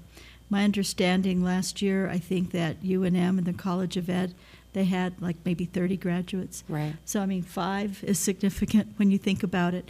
And the fact that this is also a way to grow our own teachers and create that pipeline, or maybe they'll become social workers or counselors. Right. And so thank you for that, because not only are you helping the students that you're mentoring, but you're also building your mentors. And so we get a double whammy, right, or double return on our investment for the work that you're doing. Right. And definitely we'll look at, we can't now for this next All-Star meeting because our agenda is full, but I will have I'll get your information, and perhaps you could just give it to Ruth Williams before you leave. Sure. And I'll be in contact with you and let you know for the following principals meeting. Yeah, that would be exciting, because it's just, I am very concerned about creating that teacher pipeline. It's the best job in the entire world, and we really need to let young people know that. It is the best job, right? Right. So we need to let them know that by letting them experience some success in a relationship with students, right? So. And to the young ladies, I would say, thank you. I hope you major in education and come back. I'm sure there will be openings for you in the Santa Fe Public Schools. Thank you very much. And to all of us, developing an education pathway at both of our high schools is something that we've discussed that we can continue on. So thank you so much, Louise, for pulling this together so quickly. Bill, for all the work that you do for kids. Not just with the mentoring programs, but in general. You and your wife are very involved, and I appreciate it very much. And girls, thank you so much for coming tonight. It means a great deal. Have a wonderful evening. And for sitting through everything, you learned a lot about what we do, right? There you go. And so let's see here. Next on the agenda, presentations, legislative session midpoint review. And bless you.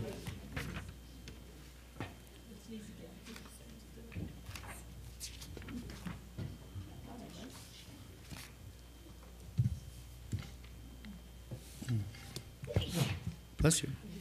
Mr. President, if I can really quick. Of course. I should have done this a lot earlier, and I apologize. I'd just like to recognize Counselor from Town of Edgewood, Mrs. Jaramillo. Welcome to our meeting. I haven't seen you in ages. I knew you were going to talk later. No, it's great to see you. I bet you miss being on the board out there, right? Yeah, good. Alrighty then. So we're going to get to audit, but we're going to do this presentation first. So I'm not going to go, this is in your packet to be able to read. I'm going to hit a couple of highlights. And these are just key pieces of legislation. By the time they're all done, there'll probably be 900 bills on public education. There is no way that we can track all of them, or nor would it make sense for us to do so. Mr. Gephardt will be the expert witness on HB 447. I don't think it's on there. Did we track it, Ruth? I don't. It's an other bill. It's yes, and that's the bill that we asked for a memorial last year, if you recall, on Jeremiah Valencia for better tracking. I want to go back to the first page of the presentation, not the cover page, but I guess what would be page 2. So when you look at this, we broke them up for you so that if you want to follow, which are the bills that are tied to the Yazzie Martinez lawsuit. And so those are those bills there where we have asked for increases in funding or specific pieces of legislation that we believe address Yazzie Martinez. When I say we, it's the plaintiffs, not just Santa Fe Public Schools. It's the 6 districts, the Yazzie family, and the Martinez family, okay? Excuse me, so relative to, because I know in presentations sometimes we go by page and we have questions in that way.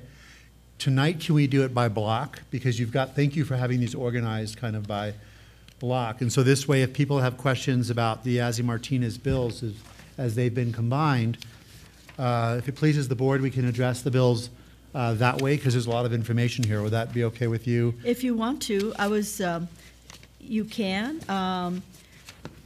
However you want to do it. I don't have, and I'm going to have to also ask Jeff Gephardt to help me if he remembers, because I have a huge notebook that has those bills.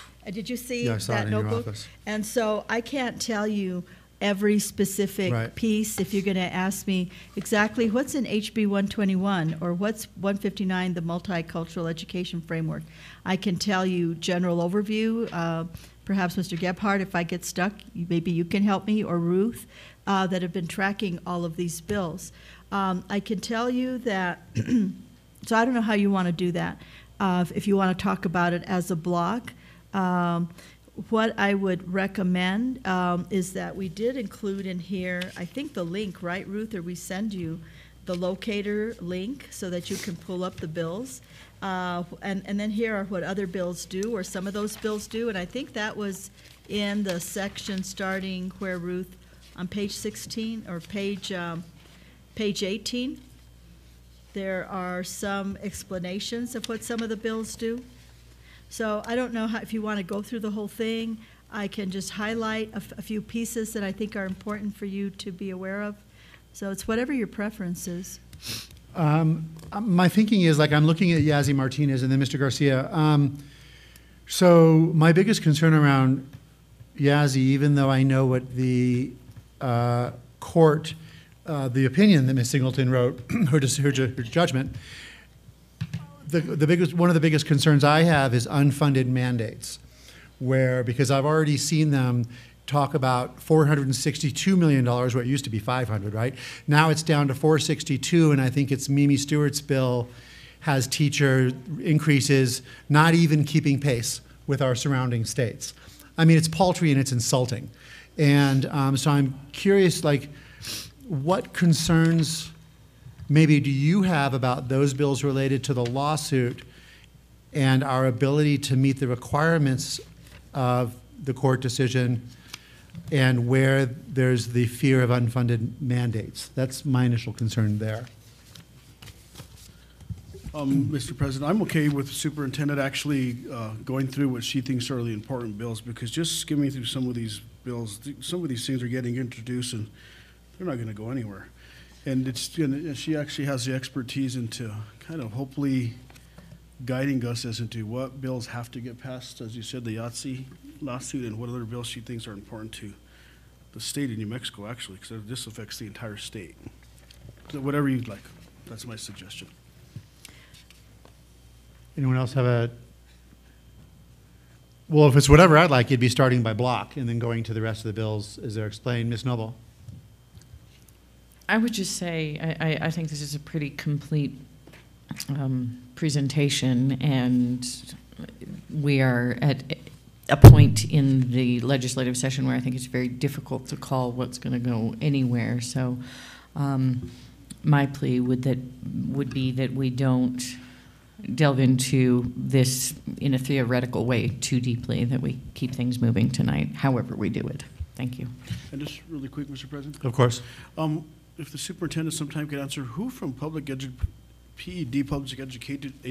Department is actually giving recommendations on all these bills? There's like 70-some bills just here for. I mean, these are just the bills we pulled. There's right. Probably 900 pieces of legislation for education alone. And so what happens is the PED has to do a fiscal impact report, as does the LESC, the LESC staff, LFC staff, as well as DFA. And so they all produce those FIRs for the legislative committees. Now, in some instances, PED staff do sit in hearings, and they do respond to various questions.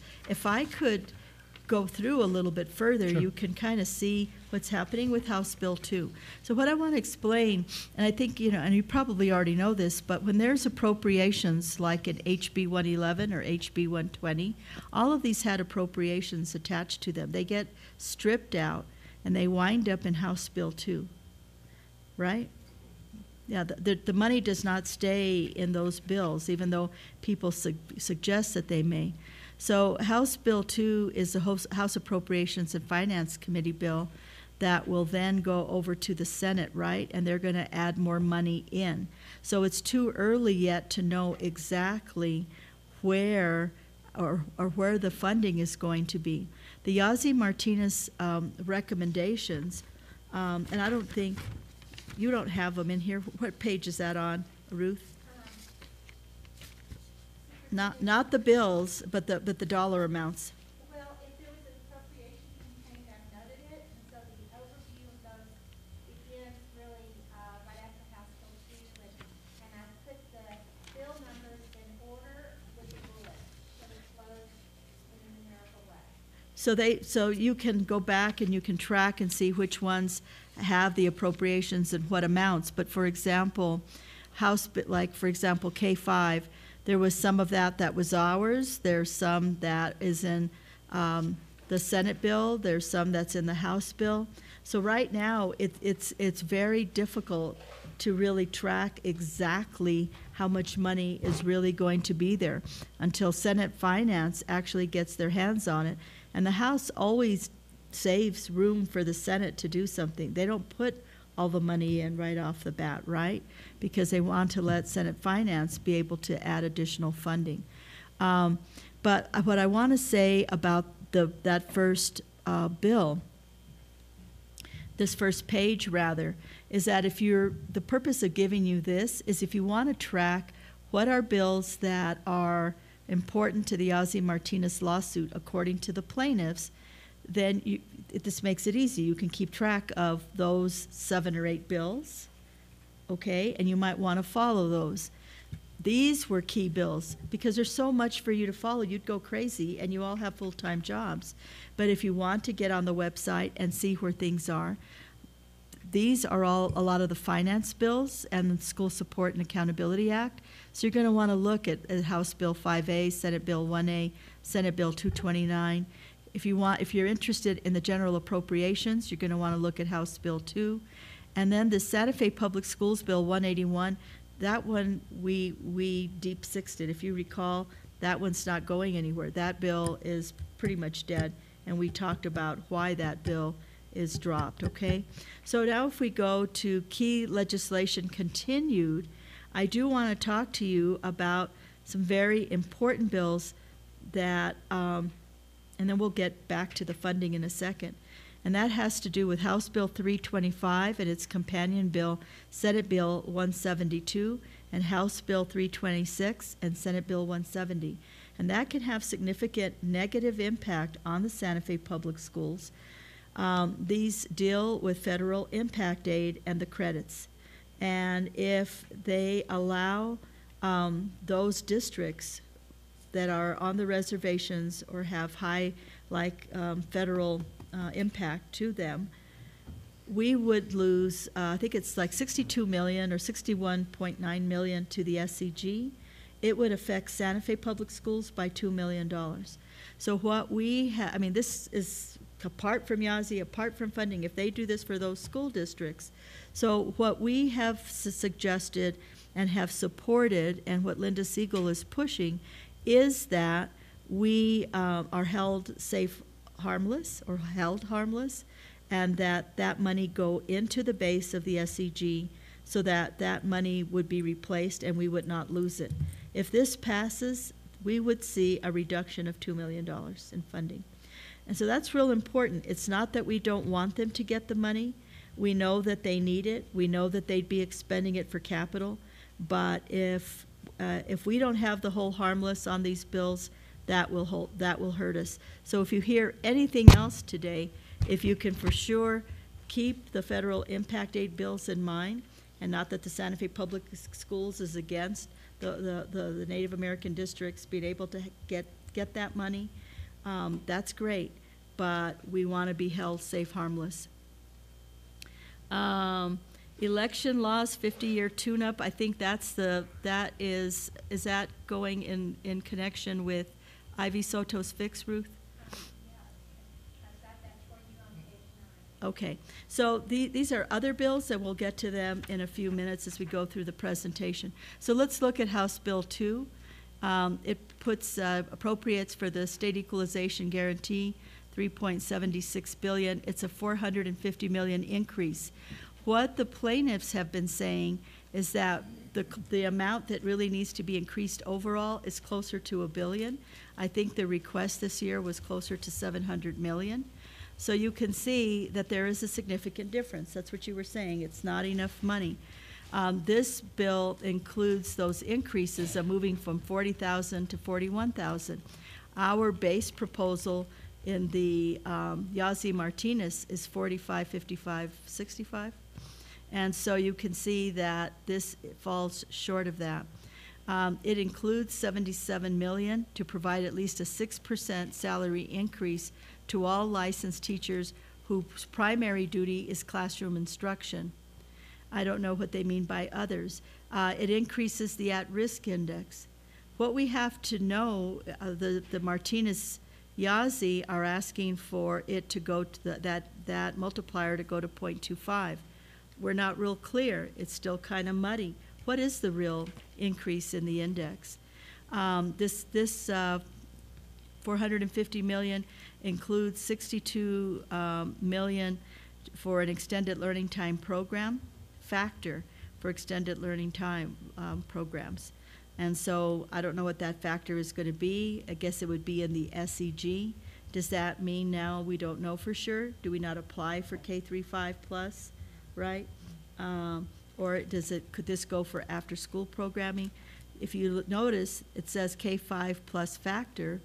So do we not apply? Does that just come into the SCG and we figure out how much we can fund with that $119 million that would go across statewide. If you notice, though, when we talk about that 450 million, and if you added it all up, it won't come out to 450, but basically, all of these come with a price tag, so it doesn't make up that deficit that we had to begin with, right? So you could just take 450 million and subtract 380 million, and that's what they're really giving you to do all of this work. And I think that's what Yazzie Martinez is saying. That's why it's closer to the 800 million, right, than the 450 million. The PED special appropriations that would go to them is 42.5 million for pre-K and an additional 14.1 for pre-K to CYFD, 6 million for Indian Ed, that's a significant increase, 6 million for standard-based assessments, 5 million for STEAM education, and 1.25 million for bilingual and multicultural education. But if you notice this, in the Yazzie Martinez lawsuit, what are they really talking about? Multicultural and bilingual education, right? And that's the smallest amount of this appropriation. From fund transfers, 40 million to the Public Ed Reform Fund contingent on enactment of HB 5, SB 1, or similar legislation. That has to do with those reforms around testing, around the school grades, et cetera. And then you can see here. I'm sorry, $40 million. I'm glad you kind of said it at the same time. For their reform fund? I mean, that's so vague. Well, you got to go back and look at HB 5. No, I understand. And then so, it's like and then it'll be spelled out more. This is just what Ruth wrote down in her synopsis. So if you go back to House Bill 5, there is K5. If you look at the K5 program, that's in HB 5. HB 5 includes social services for at-risk students, intervention compensations for high-need schools. So this is also for the programs. It's not like this. But what concerns me is that they could ask us to fund it out of the at-risk factor. You see what I'm saying? Yeah. Additional program units for extended learning time, that's spelled out in HB 5 and SB 1. HB 5 and SB 1 are pretty much companion bills. HB 5, I can't remember, the Stapleton, I believe, is the sponsor on HB 5, and I believe that Mimi Stewart is SB 1 on the Senate side. So this creation of this fund, I don't know if that means for future reforms or if it's going to be these reforms that are mentioned here. An increase of appropriates 1.99 million to PED for RECs to provide culturally and linguistically responsible technical assistance.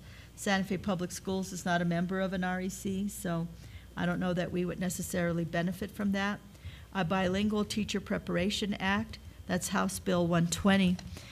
And so if you go back to this page, if you pull it out, you can see which of these bills track with this, right? So HB 111 was culturally linguistic education support, but that's only 1.9 million. And then require districts and charters to submit social services plans to the PED. That idea is that if we got more funding for social services, we would need to submit a plan. It creates an assistant secretary for the Hispanic Education Division. That's House Bill 159. That was part of Yazzie Martinez recommendation.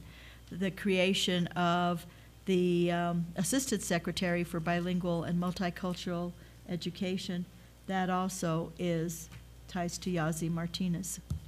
Extending the school day by at least 10 days so that teachers can actually have in-service outside of instructional time.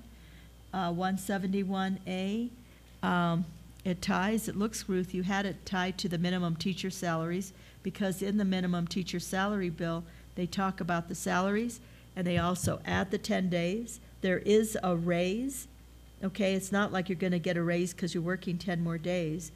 The 10 days are factored in, but then on top of that, there is the raise, okay?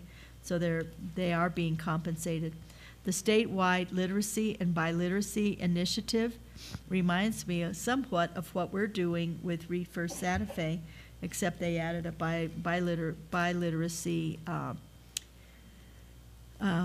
component to it, and that's House Bill 182. That also is in the Yazzie Martinez remedy.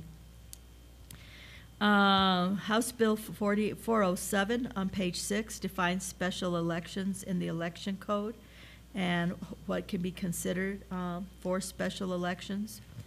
447 is the bill that we just talked about that I said was the better communication between the departments. House Bill 455 is increasing funding for services to at-risk students and for bilingual multicultural programs, and change how the state defines an impoverished student, which I think will help Santa Fe Public Schools. We're also keeping track, and it has made it through the House, and hopefully it will make it through the Senate, although it's doubtful, and that's House Joint Resolution 1, the Land Grant Permanent Fund. 1% to go to early childhood education. Other bills, SB 31 requires every high poverty public school to employ a licensed social worker for each school, phased in over a 3-year period, and there is an appropriation for that.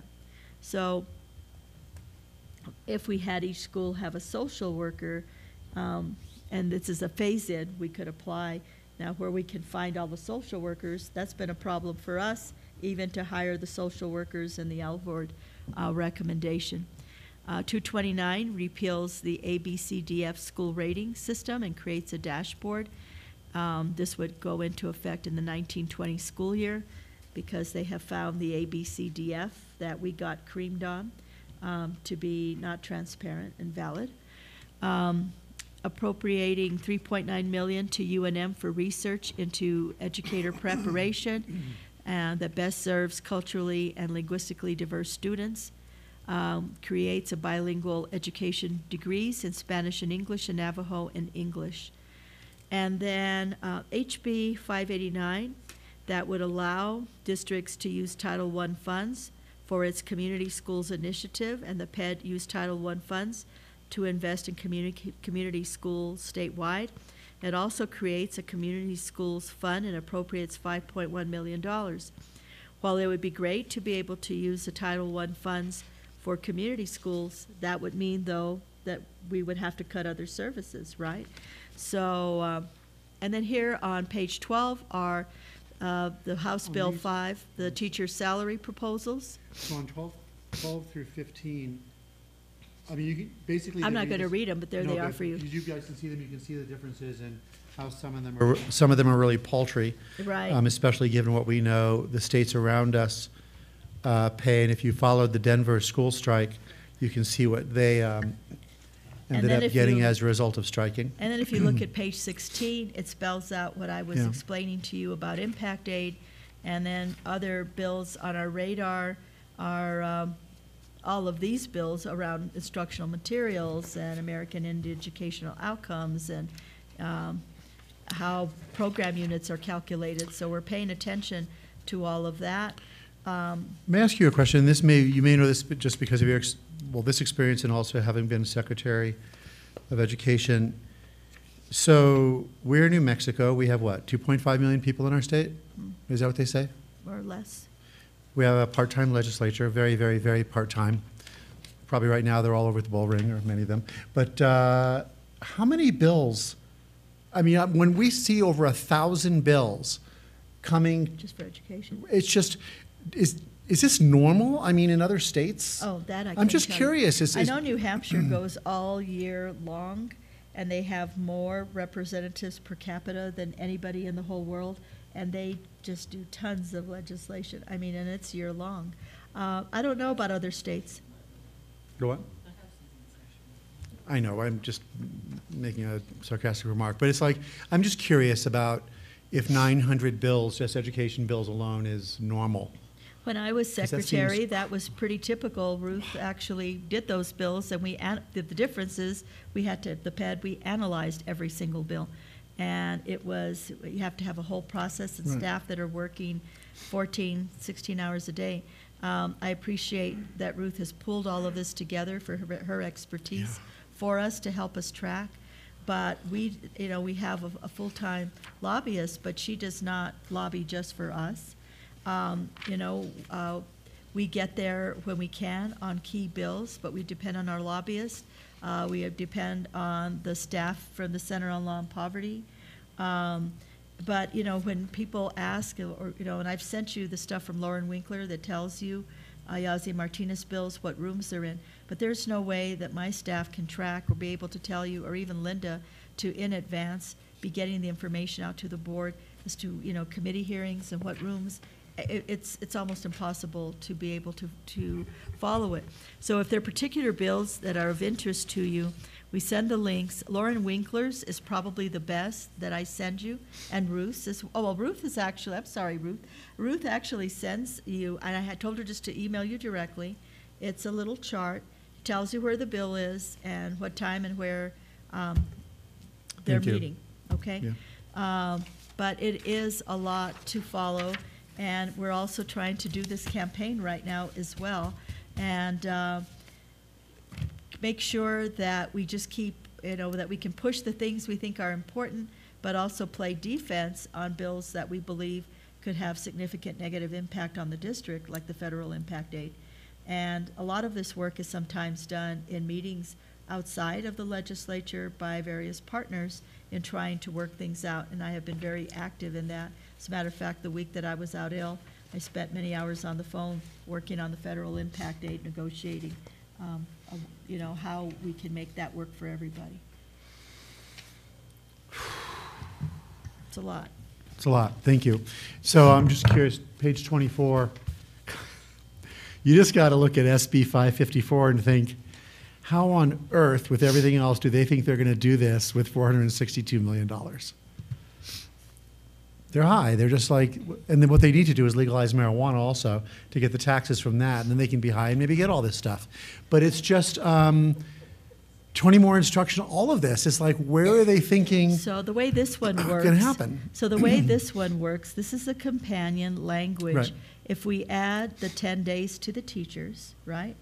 With whatever, that's what I'm saying, though. Those appropriations are going to be tied to that. So what concerns me is if we're not addressing fixed costs and so on, right, or restore the funding that we've lost, we're behind the eight ball, and that's going to be very hard for our public to understand if we struggle to balance our budget, because it's going to be like, well, you just got all this new money. Well, they're giving the public the perception that there's this massive bucket of money that we're going to be getting, and then once we get it, just, hush up. So the concern I have, and I've said this at a couple of the hearings that I've testified at so far this year, is what about the hold harmless here? Because when oil and gas revenue doesn't, they talk about it as though we're going to have this forever. And every time I seem to go to the pump lately, I'm paying less, and which means that our coffers might be smaller. And so where are we going to hold public schools and districts harmless when they give us, when they appropriate a certain amount of money in this next session, but then maybe the following session they don't want to appropriate as much, but already we've given 6% raises. We've done all of these things that now become unfunded or underfunded mandates. So to your knowledge, is there anywhere in this mishmash of bills to hold education harmless from future cuts? I've not seen any language to that effect. And they typically, because I had asked, could they index the salaries? That too. Because that was a big mistake when we did 3-tier. And then consequently you had, which were good salaries at the time, compared to the others, some of our surrounding states. We went up to 37th in teacher pay and then very rapidly went back down to the bottom again. They have a policy or a practice to not commit future legislatures. And so there's nothing in there that says you've got to keep it at that level or that you can't drop down. So that's as though if we did a raise for our teachers and said, but we may have to take it back. I mean, that's what they're doing to us. Okay, so this is exhaustive and thorough, and you all have any other, and this is thank you Ruth so much for, the hundreds of hours you've put into this. And thank you, Dr. Garcia. Staff, questions about anything in particular, or One bill I don't see here that when I've been over at the Roundhouse has come up, and it's the Think New Mexico bill that was came to us last year, HB 77. And the reason I bring that up is because on its face, the idea of, and we've talked about this, the idea of just saying, okay, more money needs to go to the classroom. Well, there's probably nobody in New Mexico that doesn't agree with that, right? That money can come from admin because admin's bloated. Well, if they're in our district, they know that's not the case, but maybe some other places there's, because you're going to need more, there's maybe too much, and given all of these mandates here, we're probably going to need some more admin just to, right, oversee all of these programs. I mean, what's our position on HB 77? When I met with Think New Mexico, I said, look, I mean, this, this sounds good, right? But it needs to have something in it where districts are able to say, look, we need this additional money beyond this because, and then there's a remedy for us being able to get additional funds if we have to, all of a sudden we're hiring social workers or doing something, and they're saying this is an administrator or whatever it might be. So there's got to be a mechanism for us to get additional funds should we need an administrator for something, especially something that's being mandated. Do you know if there additional language is being added to HB 77? Well, I know that it does have broadened categories, and there's like a range, and then you have to submit stuff to the PED. Where is that bill now, Ruth?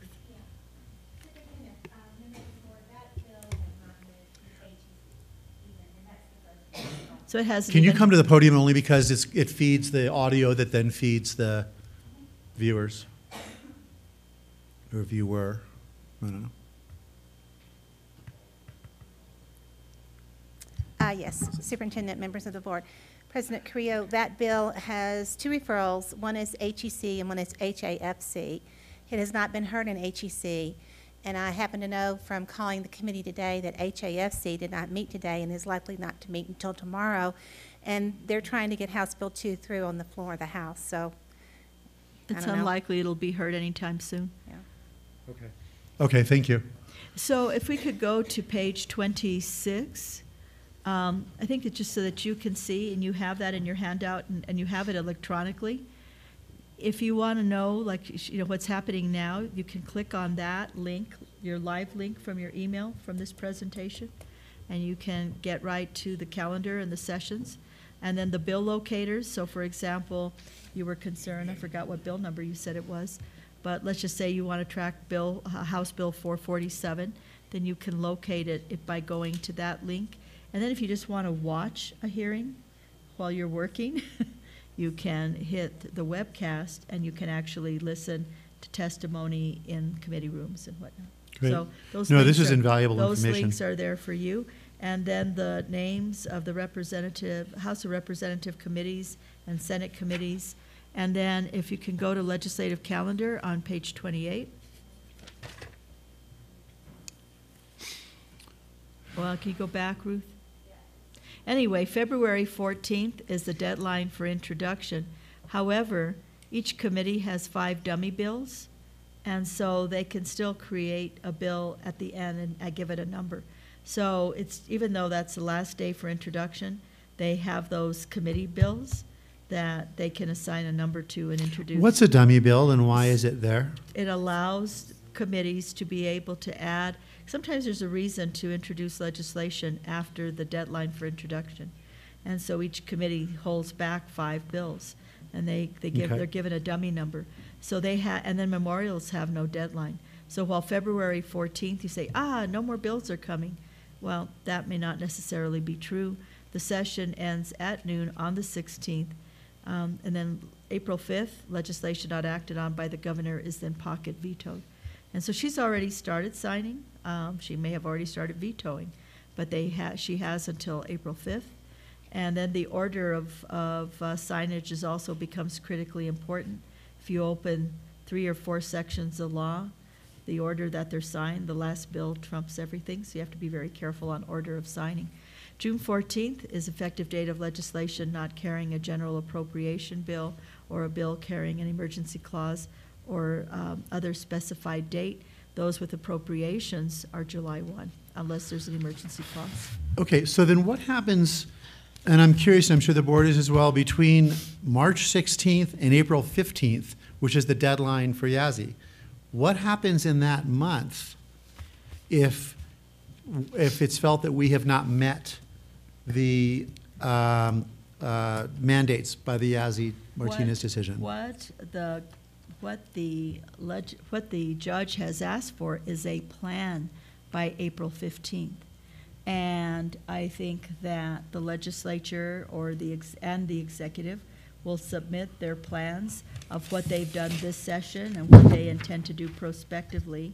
And the plaintiffs will look at what's been done and say, we think this is sufficient or this is not sufficient, and why. And so both parties will present to Judge Singleton their positions on April 15th, and then she'll respond. Okay. You'll have any, this is a lot of information for us to look at. We can ask questions at the next meeting. Any additional questions or anything for Dr. Garcia or staff? Okay, we'll go on to what's next. If it pleases the board, I'd like to move the audit report before the second reading, and that's because the second reading is really procedural for us, and we have folks that are here for the acceptance of the audit. If it would it please the board to be able to make that switch?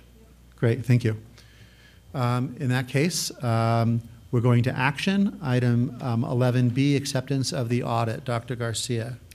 Thank you, Mr. President, members of the board. The audit has now been released by the state auditor, which allows us to publicly present you the overall findings. I want to thank again Richard Helford and his crew for the good job they did in getting the audit completed. I'd also like to thank the audit committee and the chair of the audit committee, Mr. Carl Luff, for his work and support in helping us guide us through, and also our auditor, Audrey Jaramillo from JAG Accounting Group. And also with us tonight is Christine Garcia, business manager with ATC. They are a component unit and were part of our audit. And so their good news is our good news, and their bad news is our bad news. So we appreciate the work that we've done with them. So without further ado, I present that to you. The board does not approve the audit, but rather just accepts it. Yeah. And that's the requirement. Yeah. So, Richard, I'll turn it over to you. Okay. Thank you, Dr. Garcia. Members of the board. As Dr. Garcia mentioned, this is an action item to accept the 2018 audit report, and we'll tag team this presentation. Hopefully we'll be as quickly or as brief as you would like. We would stand for questions after. At the end, you'll see a matrix both entities have put together that has all the findings. We've also put where you could find those. We have additional hard copies. If you'd prefer to look at it that way, we should have a PDF available for it's on the state auditor's website as we speak. If you need it immediately, we'll get it on our website as well. And I believe it's a searchable one, so it makes it real easy to find anything that you're looking for. Okay, and Mr. Halford and Mr. Luff and Ms. Jaramillo, and for board, we'll just, as usual, we'll just hold our questions to the end and then refer to page numbers. Is that okay? Yep. Great. I also want to mention Larry Mirabal has joined us. He wasn't sure if he'd make it. He's a ATC Governance Council member and a member of our audit committee as well. Okay, so just an overview of the audit process. As you know, we went out to RFP a couple years ago. We just completed our second year with the Jaramillo Accounting Group. We can go another year and then choose to extend it for another 3 years, and then after that we will have to go to RFP. So we'll be discussing that, the summary of the management and auditor responsibilities, which Ms. Jaramillo will take, summary of the audit results. We'll go over the findings for the district and for the charter school, the component unit, as Dr. Garcia mentioned as well, and then we'll hear from the audit committee chairman, and then take questions from the board, of course. I believe we already introduced all the team members. We also have some some folks upstairs that spent a lot of hours, and Dr. Garcia mentioned them as well. So can't be forgotten. There was a lot of work that went into this on both sides, and appreciate all the work that everyone did. Okay. And for the next couple slides, I'll turn it over to Ms. Arabio.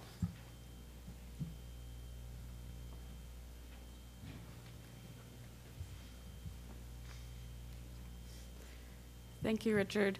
And I also want to thank everyone who was already mentioned. I think it is really a team effort to get through an audit of this size in the very short time frame and window that we have. And so it takes all of us pulling together, and I really appreciate everyone doing that.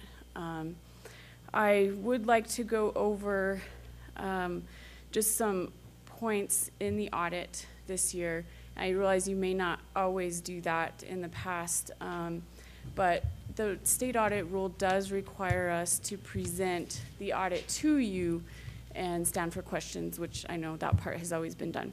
So if you don't mind grabbing your hard copy, and like Richard said, if you don't need the hard copy, he can collect them at the end, and you all can have a PDF or something to refer to. And as he mentioned, it's on the state auditor's website as well. So this big book represents the results of the June 30, 2018 audit. And so that was for the fiscal year July 1, 17 through June 30, 18. And we can turn to the table of contents, which is on I. And I just want to point out the major sections of your audit report. And I don't know if maybe some of you are new, but the governmental audits are pretty much organized in the same way. They all have the official roster as of June 30, our independent auditor's report, the government-wide financials. Then it dives down into a little more detail with the fund financial statements and some budget to actual schedules, so you can see how the district did on budget to actual. It presents your agency funds, and then notes to the financial statements, which I always say are like the story to the words. The notes do present a lot of information on your policies and procedures. Then we have required supplementary information, and you're familiar probably with seeing the net pension liability on your books for ERB for the unfunded portion of the state's plan, the ERB plan. That is unfunded, so your portion of that gets pushed onto your balance sheet as a liability. And this year, what is brand new is similar to ERB. This year came onto your books the RHCA liability. So that fund is not fully funded either, and so that I'll show you that on the balance sheet in a second here. Supplementary information is a lot of detailed schedules on all of your smaller funds. And they present a balance sheet and an income statement essentially on every single fund of the district. So if you're ever curious, you could go look at a particular fund and see how it did for that fiscal year. Other supplementary information, this is information that is required by our state auditor's office. And so the state audit rule requires us to disclose these things from pages 96 to 99. Then, of course, the component unit is presented in their schedules, and they have a section in the footnotes as well. And then the compliance section is a report that you also pay us for to do.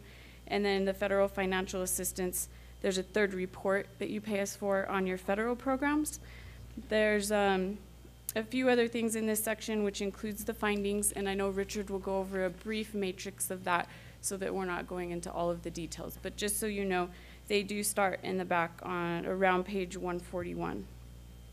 And then lastly is other information, which is just your corrective action plan that goes to the federal government on what you're going to be doing to correct findings. So with that being said, I just want to jump to our audit opinion on IV, which is page 4. It's our independent auditor's report. And this, I just wanted to show you, this is what it looks like. You have an unmodified or clean opinion, which is the best opinion that you can receive from an auditor. And there are, within the opinion, summary of responsibilities, which is up here on the screen as well, just pointing out that even though you've had an audit, you know, management and governance is still responsible for internal controls and any material misstatements. And of course, we are to express an audit opinion that this packet is materially correct. So we don't look at every single thing. We'd be here all year, right? And and you couldn't afford us. But we sample, and we're here a couple of times a year. And so we have given you some assurance, and you have an unmodified or clean opinion, like I mentioned already. I'll take you to the statement of net position on page 1, which is your government-wide balance sheet. And so this is the district as a whole, and you can see the district and then your component unit, which is ATC. And so these are the numbers of cash that you had at June 30, the numbers of everything on the balance sheet. And the new number is under non-current liabilities. So you'll see the net pension liability, the ERB, for the almost $292 million of unfunded. That's your unfunded portion. And then the OPEB, which is the RHCA liability that's new, is approximately $79 million. And so that was added on. That also created what's called a prior period restatement, just because we had to bring that liability onto the books. So just so you know, on page 2 at the bottom, you'll see a restatement for adoption of new accounting standard, and that's what that was, okay? Page 2 is your income statement government-wide, if you're interested in seeing your sources and uses of funds, okay? Like really big picture. Then, as I mentioned, you have balance sheets and income statements and budget to actuals in the front here. I'm not going to go over all of that, but you can flip to page 12. And I want to let you know about a new accounting standard coming up that would have to have changes for school year 1920, and that is GASB 84, Governmental Accounting Standards Board number 84, which is on fiduciary activities. And this means that Richard and the staff needs to take a look at activity funds and make determinations on if they're district funds or truly what's now to be called custodial funds. So the term agency fund is going away, and so we've done one training at ASBO on that with Richard was there, and then also we were training at the School Boards Association this week on Saturday. We're training on that, and then federal funds as well. So just to let you know, that's coming up. Then it jumps into the footnotes, and we're not going to go through all of this. The RHCA footnotes are now in here. They start somewhere around page 41 or so, and they go on because they have to disclose all the information about the plan and, you know, what the actuaries use to calculate your liability. Again, with the pension liability and RHCA, it's a non-cash thing, right? So this is just money that's being put on there, but not money that you're, a liability placed on there, but not money that you would be paying out, just to clarify. Okay. We'll go past the component unit footnotes and the supplemental information. And we'll get back to past all of the state auditor schedules that they require. And we'll go to page 142. And page 142 is just a bird's eye view of your audit. And I wanted to point out that the 2 federal programs that we did audit this year were 21st Century and Child Nutrition Cluster. Sure. So page 142 is a called the Summary of Auditors Results, and if we had 30 seconds to go over the audit, I guess we would look at this page. So it basically just shows the unmodified opinion on your financial statements overall, and it shows your unmodified opinion, clean opinion on your federal programs as well.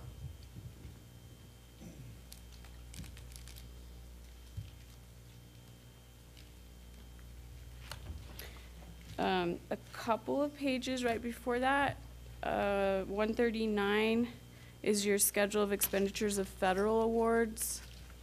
And so if you guys were curious about what grants you receive and federal monies you receive, it's all here on this page, and you can see that for last fiscal year you expended approximately $14.5 million in federal funds.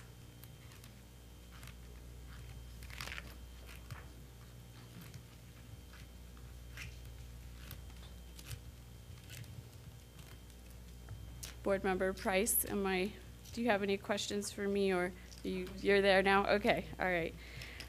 Page 134, I did want to point out our report on internal controls and compliance. This is the second report that you pay us for.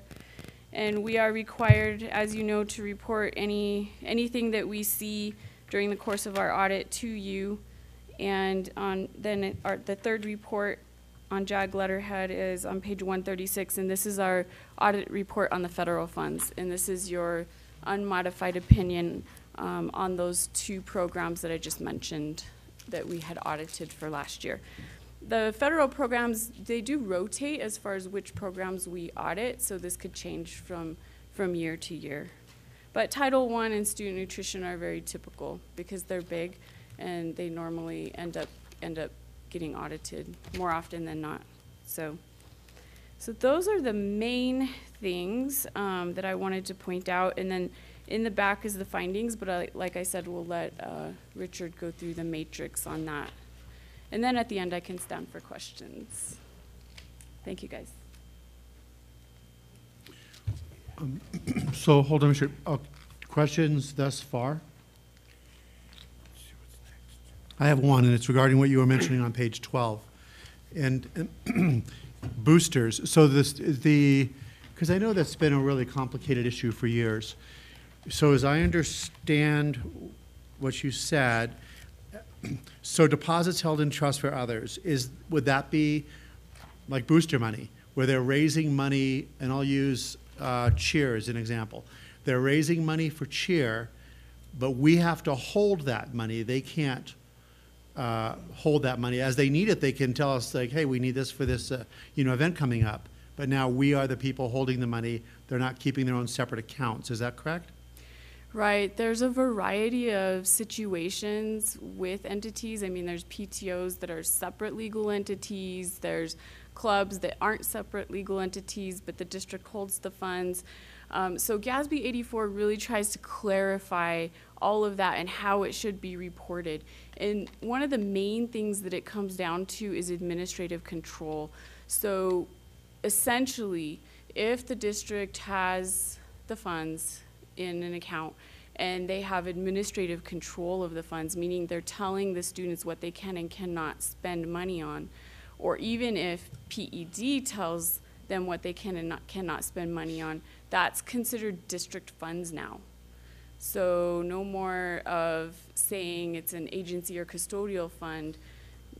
So it changes a lot, and then those funds need to be budgeted, et cetera. So that's why it impacts this coming school year. Okay, so if I am a basketball dad and I'm the head of the boosters for the Demons, okay, and we have all these different fundraisers, and over the course of these fundraisers, we have $6,000 in our booster account. And one of the things that we want to do is bring our kids down, out to Albuquerque, spend money, if you will, on an extra night of hotels so they don't have to wake up at 5 in the morning, travel practice for an 8 o'clock game. What happens, are we able to just, if that money is then held by the district, that means the district could say no. But the whole reason they raised all of that money was to be able to have their boys get there a night early so they're not spent by the time they're... Are the funds held by the district now? Well, I don't know. I'm wondering. Oh, okay. I think in some cases, from what I understand from different boosters, there are some funds that are held by the district and there are some funds that are not. And sometimes there's conflict. Right. So this is a process that Richard and the team is going to have to go through to make determinations on every instance because they're all very different. I would say with clubs and things like that, if the money is held by the district and it's truly only the parents making a decision on how the funds would be spent, and the district doesn't have any policies or making any decisions about the monies, then it could be considered a custodial or agency fund. But if the district is involved, or if PED changes their PSAB number 18 on student activity funds to be a little more restrictive, then it's considered administrative control, and then those funds need to be brought into as district funds into Fund 23,000, I think it is. Okay, so if I'm the head of the boosters for Demon basketball, I would want to make sure that these funds are agency funds. Is that what the term you used? Yeah, and not, because I don't want somebody to be able to say no when we made all of the effort to raise the money. Right, right. So there's a long list of criteria, and it's probably something we can discuss offline, but it's going to be something that it could have a big impact on these organizations, okay? So the student organizations, the boosters, the parents, you know. So it's something that's going to have to be evaluated carefully, and then taking a look at your policies, things like that. So then I'm thinking is the Demon dad that there's no way on earth I'm turning any money over to anyone that may end up having the ability to say no. I'm going to keep my own booster account. That's what I right. Then would you would do. want to have a separate legal entity, and you would want to have, you know, a separate board, decisions made completely separately. Holy from the smokes, district. like they'd have to form their own 501c3 and all that. That's the best way. Wow, it's complicated. Okay, thank you for adding clarity to complexity. Sure. I guess I would say on that point, Mr. President, is that the district is reasonable.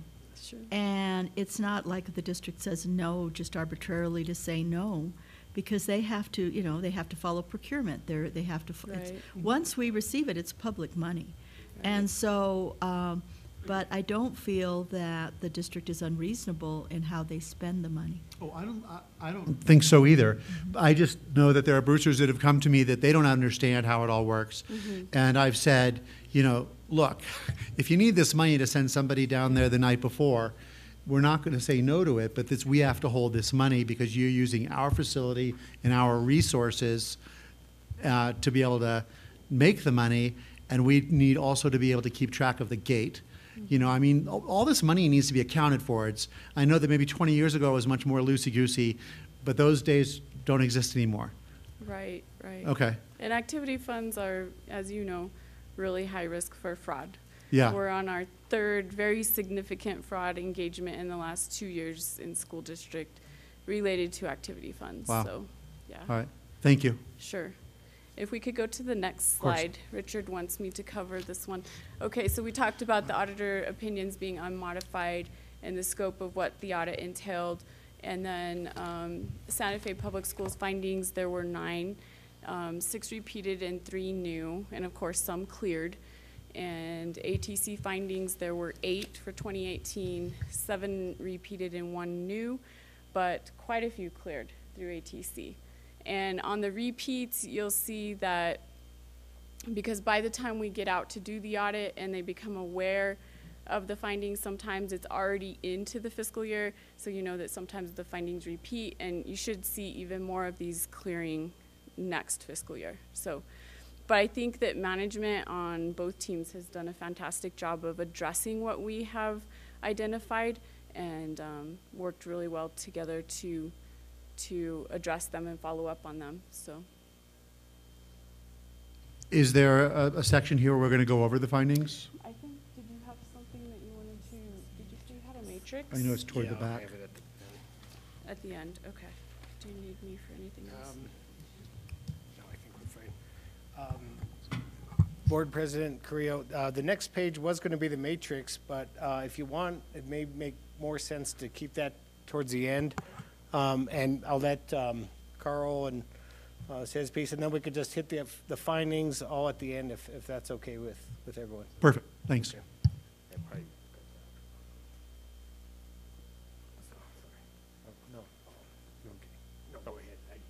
Thank you. My name is Carl Luff. I'm chair of the audit committee.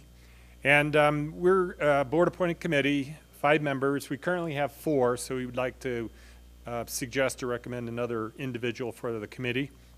We meet probably 8 times a year.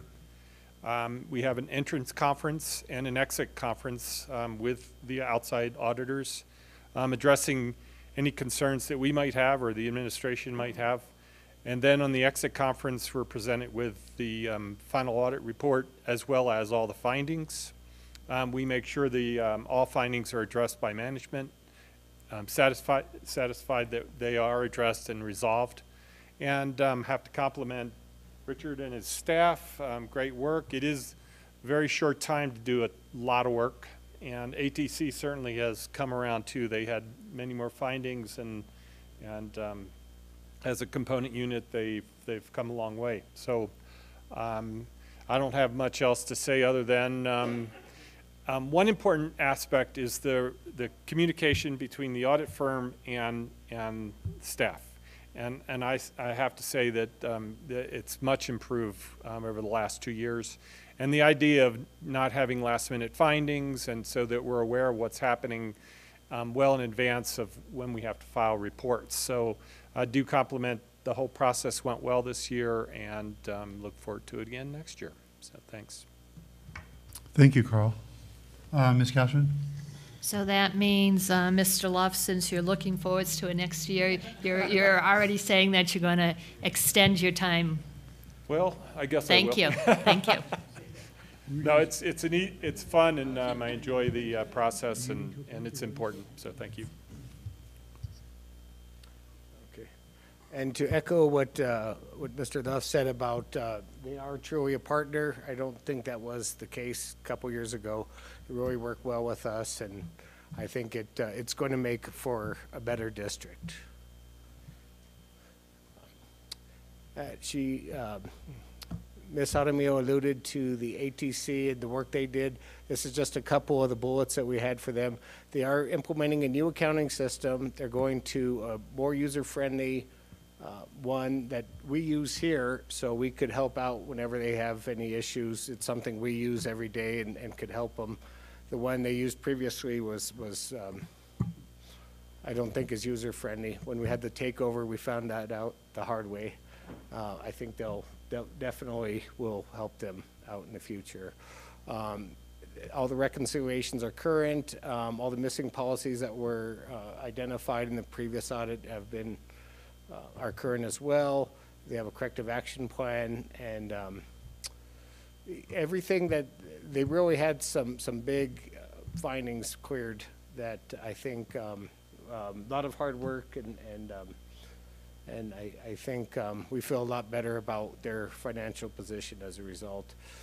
We are going to visit with the district. I'm sorry, we're going to visit as a district. We're going to review program and fiscal policies. That's coming up. We have Dr. Garcia has a team assigned to that, and we will be putting that together and going out before the end of the fiscal year.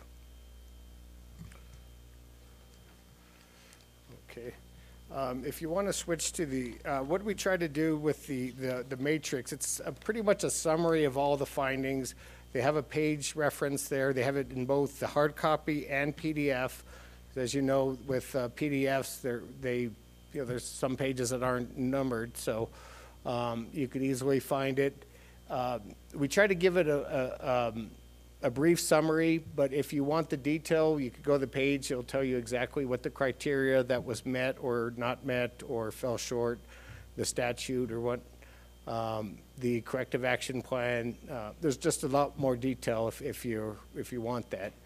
The first 6 are the repeat findings, which are always the hardest to swallow, but as Ms. Jaramillo alluded to, sometimes you find out in November, or usually earlier than that, obviously, September, so that you have to make some changes, for example, to the timesheet to capture a teacher's acknowledgement of something, you find out about it in September, there's already 2 months gone, so you're gonna have that finding for that year, and hopefully it'll get corrected once you have a full year to implement those.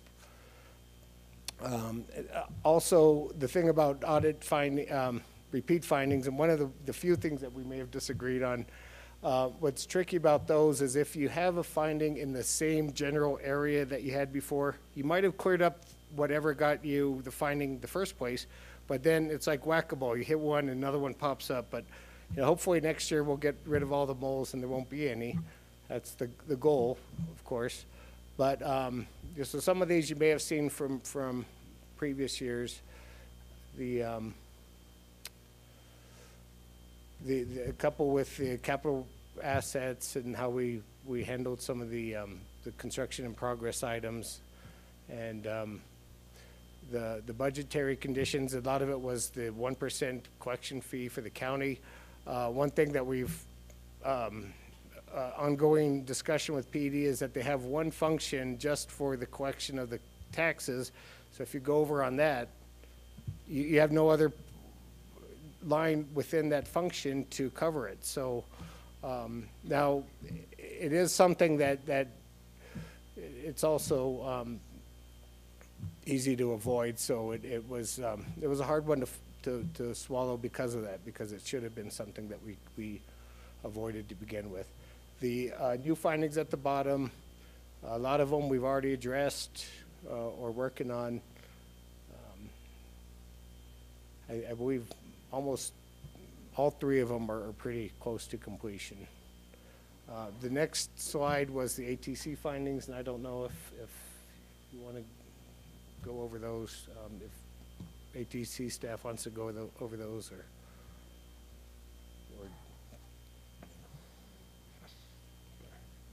sorry, I gave her no warning for that. Ms. Noble? I just want to say I really appreciate this matrix. Yeah. It's great. It's easy to read. It has all the information, and really, I hope we always have this. Thank you. Superintendent, President, and members of the board. Their first finding was other non-compliance budget controls. Can you pull the mic towards your, great. Is that better? Yes. Okay. The next one is IT general controls. We do have a policy that has been approved. Our bank reconciliations, we had to go back 3 years. Larry went back 3 years and redid all of them because the previous business manager did not do a very good job. So they're all taken care of. We're all up to date. Everything is looking really good now. We're balanced. Our bank account balances to our GL, which hasn't been done in a long time. Internal control over cash receipts. We've gotten a cash register. I do the collecting of the money. Vanessa does the student count. I count the money. I give the money to Miss I can't think of her name now. Our academic dean, she counts it. She gives it to Jen, and Jen makes the deposit now. So there's not the same people doing the same thing over and over again. And then we have written controls for cash receipts and cash management, internal control over payroll. This is going to be taken care of really good now with our newest system, because this other system was really not user-friendly and it was hard to reconcile with this, but this is going to help a lot. And then I'm the new chief procurement officer for the ATC, so we've got that taken care of. And then the new one, the financial close and reporting, the prior period restatement, that had to be done because of the last 3 years, the balances didn't agree. But they've all been completed. This is great. Thank you very much. Thank you.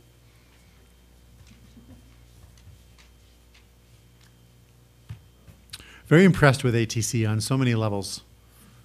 Student performance, administration, they're just firing on all cylinders over there. All right, and with that, that's our presentation.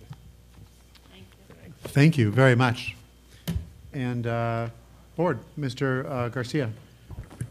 I actually sat in this meeting whenever you did go over the audit with us, and this is a good presentation. And due to the time, thank all the parties involved, ATC, for coming up on such a short notice and putting us all together. Richard and your team, thank you.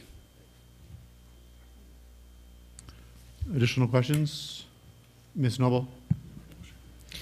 I would just echo that. I'm a big fan of the audit committee. Thank you all for your work. Thank you, Carl, for continuing and being willing to continue. And I think the Jaramillo Group has done a really wonderful job and you know, as has been expressed, been great partners to staff who I know worked really hard to get this done. So congratulations and thank you all for your time and energy. I would echo what they're saying, having, I think maybe this being my 8th audit, just the way everything's presented, much easier to understand, and so very grateful for this. And Carl, just very grateful for your service, and I hope you continue as the chair of that committee, because it's the continuity that you provide is so important in these kinds of institutions, to have that kind of continuity and institutional knowledge. So very grateful for your knowledge and your understanding and your service. Thanks. Happy to do it. Yeah, and you have really cool stationery. Yeah, no, thank you so much. If it's okay, I'm not going to take this home. I'm going to give it back. A board member Price. Also want to thank Mr. Marable for his years of service. That will continue, yes? All right. That's 2.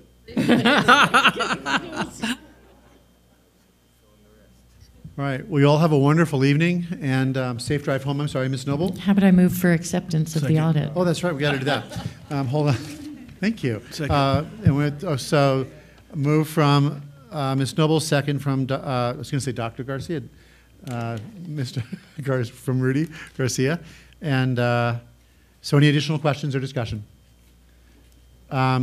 Here, you know, I want to do a, no, I don't. No roll call necessary. So all those in favor say aye. Aye. Any opposed? None opposed. Thank you very much. Safe drive home. Audrey? Yeah, Thank you. We'll see you soon. It's good working with you. Are you going to be presenting it all at the school board's thing next, whatever it is? I'll be over there Friday and Saturday. Great. All right. I'm actually staying the night. Great. Well, we'll look forward to seeing you. And that's what I've heard. All right. Well, take care. Thank you so much. Thanks, y'all. Next item on the agenda, second reading and approval of amended policy, the student transfer. Hold on. What is that? 11A. Let me go to the appropriate. Here we are. Okay. So I know, Ms. Noble, you were the one presenting this originally. And then Dr. Garcia. So it doesn't look like anything was really changed from last time, does it? So we didn't change any Right. language on this, Mr. President. And I did, you had asked for, for me to follow up with Ms. Cashman, and I did. And I have also spoken to Ms. Noble. So I just assume go ahead and, there's nothing for us to reread on this. It's just adds workplace. The definition of what that means would be administratively done in the AR. And I did talk to Ms. Cashman that it's somewhat nuanced, and in the same way that sometimes hardship transfers are also dealt with in a nuanced way, we probably would do that. So the algorithms of, how many miles and all of that would not go into the lottery itself. The parent would put in for a preference if they are selected through the lottery process. Then we would review where they worked and whatnot, and would have a way of collecting that data. Ms. Cashman? I'm still opposed to changing this policy. First of all, and the superintendent and I talked about it. First of all, I don't think we need to add another preference. It makes the lottery even more restrictive. And right now, I would ask the superintendent, are we seeing a lot of schools? I know Ms. Noble was concerned about E.J. Martinez trying to revitalize that school with parents going to Christus, but I believe E.J. has plenty of space. If parents wanted to make an interzone transfer, they would be allowed to at E.J. So I'm not in favor of making a process more restrictive. Parents can ask for this, but the more categories you have, then it becomes, less choice for our parents. And I believe that parents that want to, for whatever reason, want to send their child to a school that's not within their zone should have equal footing. We have some federal law that requires us to do the F schools, and but to add one more preference, I think we're heading down the wrong way. So, Superintendent, I mean, I will ask you again publicly, because you weren't here at the last minute. Right now, do we have schools that could not accept parents in the workplace, especially EJ? If the question is to allow the people at Christus to go to EJ Martinez, is there enough space if parents wanted to do that? Mr. President, Ms. Cashman, members of the board, EJ Martinez does have space, so they could accommodate families. But then conversely, Carlos Gilbert does not. So if someone worked for the city, they... So I'll give you an example on that point. Because that's what the biggest your concern, right? I had one that just recently where a parent works at the Capitol building, but lives in the far end of Rancho Viejo and goes to Amy Beale. They wanted a workplace transfer to Carlos Gilbert or to Wood Gormley. Those schools are full. However, and that's where I said it's nuanced about the miles. So actually, that parent wound up going to EJ because it still was closer for them to the Capitol building to EJ than it would be to be at Amy Beale. So that would be a situation where a workplace transfer would be helpful, depending on where there is room in those schools. Obviously, if the schools are full, they're not going to be taking any kind of transfer. Ms. Cashman and then Ms. Noble. To follow on to that, I guess if I was a stay-at-home parent but still wanted my child to go to Carlos Gilbert, or, you know, I would feel, why does a person that has, you know, if I've made a choice to stay at home, why should they, just because they're working, they're making a choice of where they're working. So I just really think this is not a good policy for the board to change. We've already got preferences. You narrow it down even further, so you know, are advantaging some people and disadvantaging others.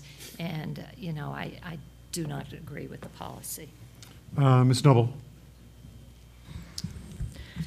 Thank you. I asked the superintendent to think about some of the questions that were raised at the first reading, and thank you, Dr. Garcia, for speaking, obviously, with Vice President Cashman and thinking through some of this as to how it would work. And I recognize that there's a lot of nuance to it, and that it takes understanding of the particular situations, because we can't make policies for every eventuality. I've talked to a lot of people. I've actually had a surprising, to me, outreach amount of support. Even this morning at the dedication for Susan, Cam Duncan said, I really like that policy that you're talking about in terms of workplace transfers. And, you know, I've thought a lot about and discussed with some of the folks in my district, even the issue of, well, maybe not everybody has the workplace or a workplace in an advantageous district. And I actually, you know, I've been told all these stories of people who have used the office to get into a desirable school, and some of that already happening. And I would say that, you know, the fact is, best practices in city planning do really look at where people work, where people live, and where people go to school. These are the three primary considerations in families' lives. And though there may be people who have already done this or that to get into the right school, this is actually, in my view, a way to invite the folks who don't feel the entitlement and privilege of saying, hey, you know, I'm going to game the system for my kid, that there are a lot of people who work in state government, who work in city government. We know our employment centers are actually substantially where our desirable schools are. And, you know, though with E.J. Martinez, it certainly has been something that people could do, and I think I said this before, but sometimes it's important to say it out loud, to call out that we want to do things differently, and that's my hope. We have a number of preferences already built in.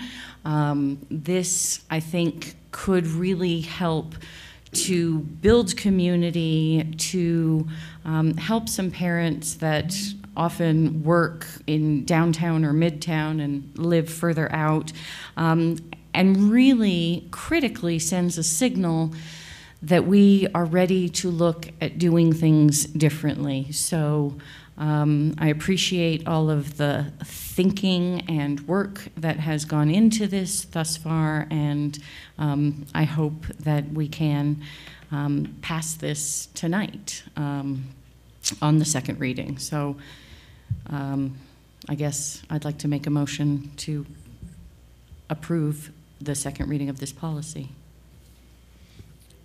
I'll go ahead and second for the purposes of continued discussion. Ms. Cashman. And I guess I understand a work situation is important, but I also understand, and we can do a lot of, you know, people have reached out also.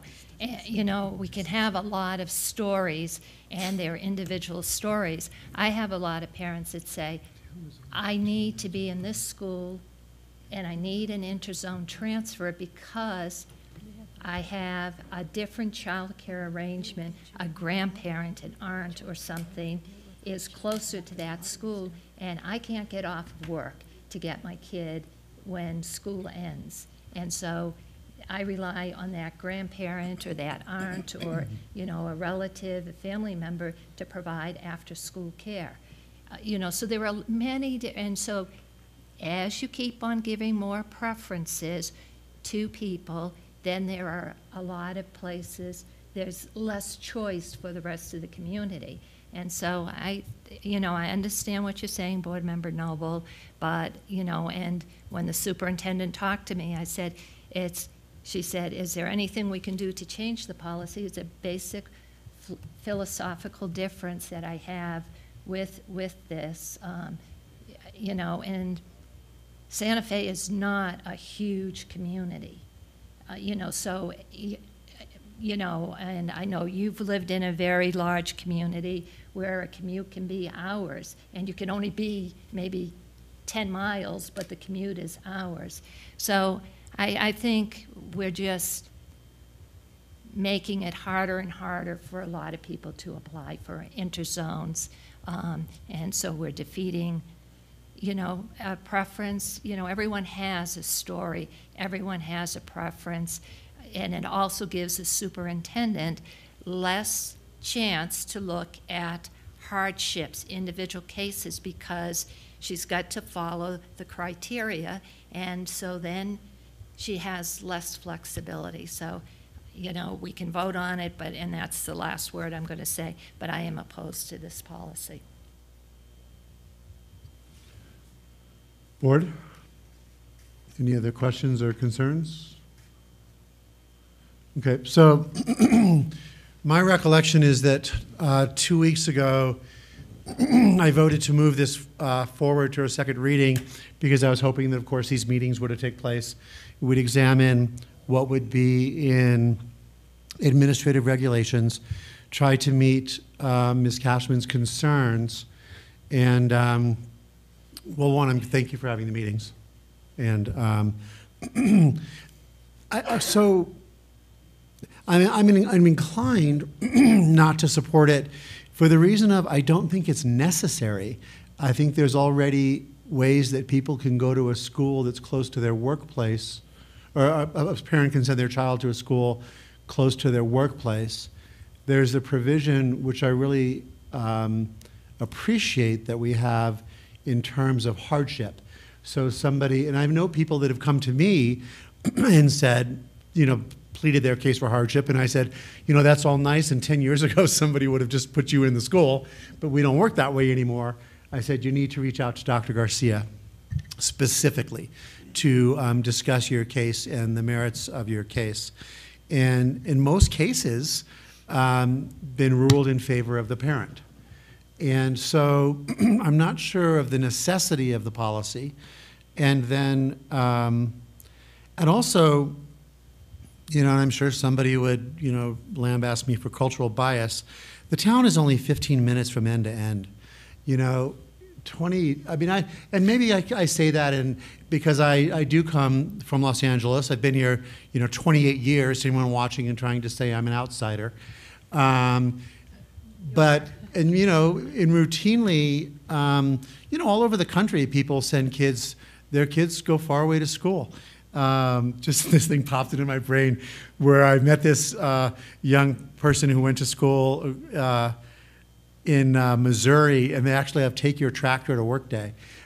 Just because school's so far away, and they'd wake up at 3 in the morning on take your tractor to work day because it took so long to get to the school on your tractor anyway. But so I just don't necessarily see its necessity. And I think that the point that Ms. Cashman makes, where it could get in the way of more choice, I don't know, I think that if I had to decide this evening, and I feel like I do, which is a good thing, I would weigh on the side of this not being necessary because there are provisions to already take this into account. Which isn't to say my mind couldn't be changed by spirited debate. Seriously, and that's why I love, you know, and what? Totally, but you know, Ms. Noble. So I guess I would say we all have our own definition of necessity, and I think it's, in my view, it's pretty necessary that we get on tight. That we work on doing things differently and work to build communities of support around our schools. And as I think I mentioned a couple weeks ago, having talked to the chief executive of Christus, and she said she would be willing to survey the staff at Christus and, you know, work with us to build community around the workplace as sort of an extra layer of supportive community for the schools. And I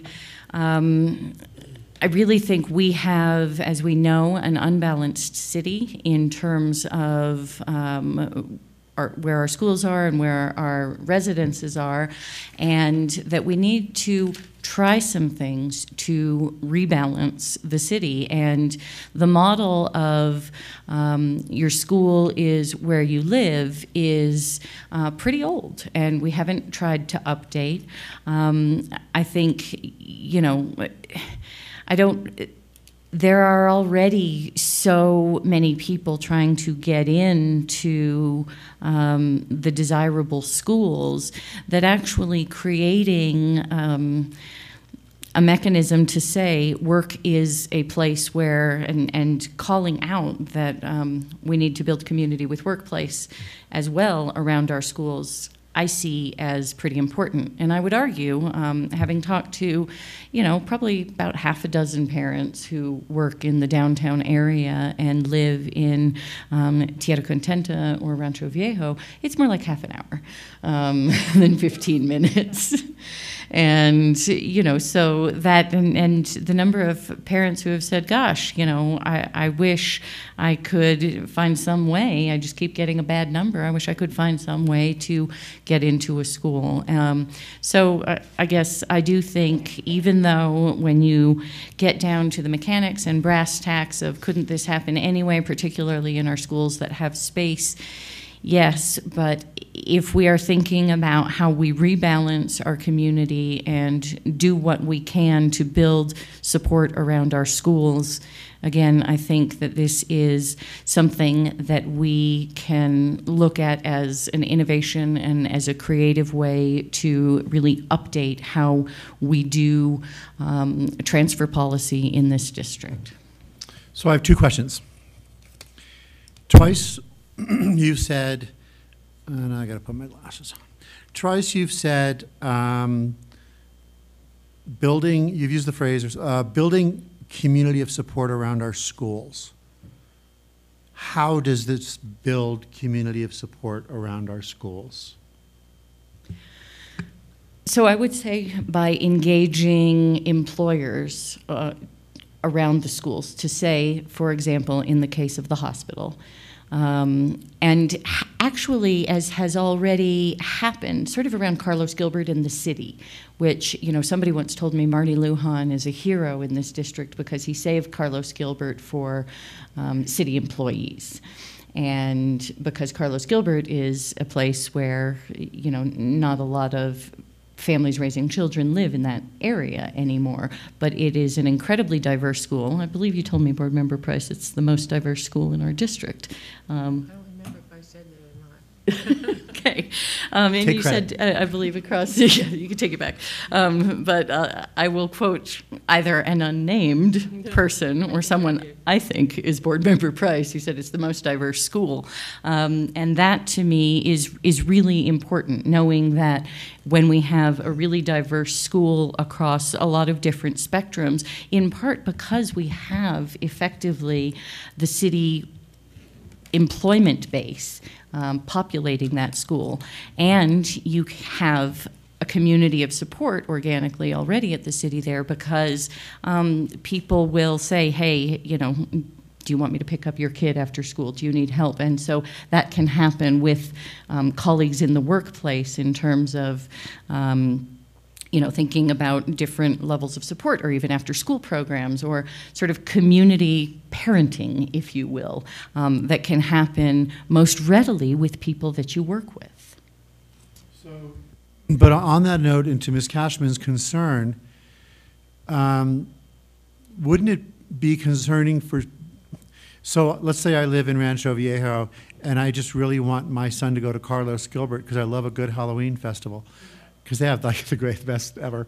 But no, but doesn't this then, because they don't work down there, doesn't this prevent them, it puts another layer of the lottery between them and their son or daughter being able to go to Carlos Gilbert, just because someone happens to maybe work with the city?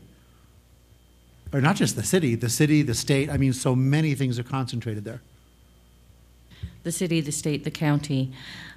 You know, I mean, I think that there are, we could look at our whole transfer policy and the lottery transfer policy, but again, I do think that in aggregate, you know, there are some cases where it would decrease the chances of somebody getting into Carlos Gilbert.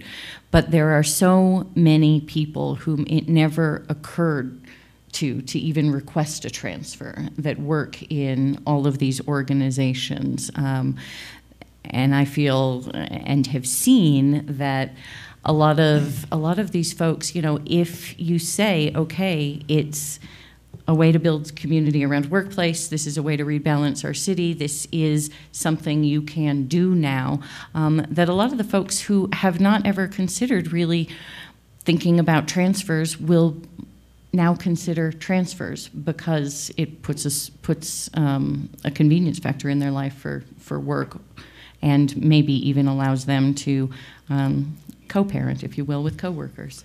Doesn't the idea of our promoting, if you will, having kids transfer to an area where their parent works, but not that's in the area in which they live, doesn't that, in fact, lessen community? Because, I mean, in so many ways, specifically grammar schools is really what we're talking about here, right? Elementary schools. are normally the hub of a neighborhood, where kids are walking to school or riding their bikes, when parents are going to the lasagna cook-off after work, it's around the corner. I mean, there's those two schools of thought, because I remember Dan, whose last name I can't remember, who builds electric cars. He was, what? Dan Baker. He had said to me when I first got on the board, he said, we should do away with interzone transfers entirely, because what it does is it decimates community schools, the idea of a school being the hub. And I know that you're right. I mean, I know the way people are spread out, where it's a different world we live in.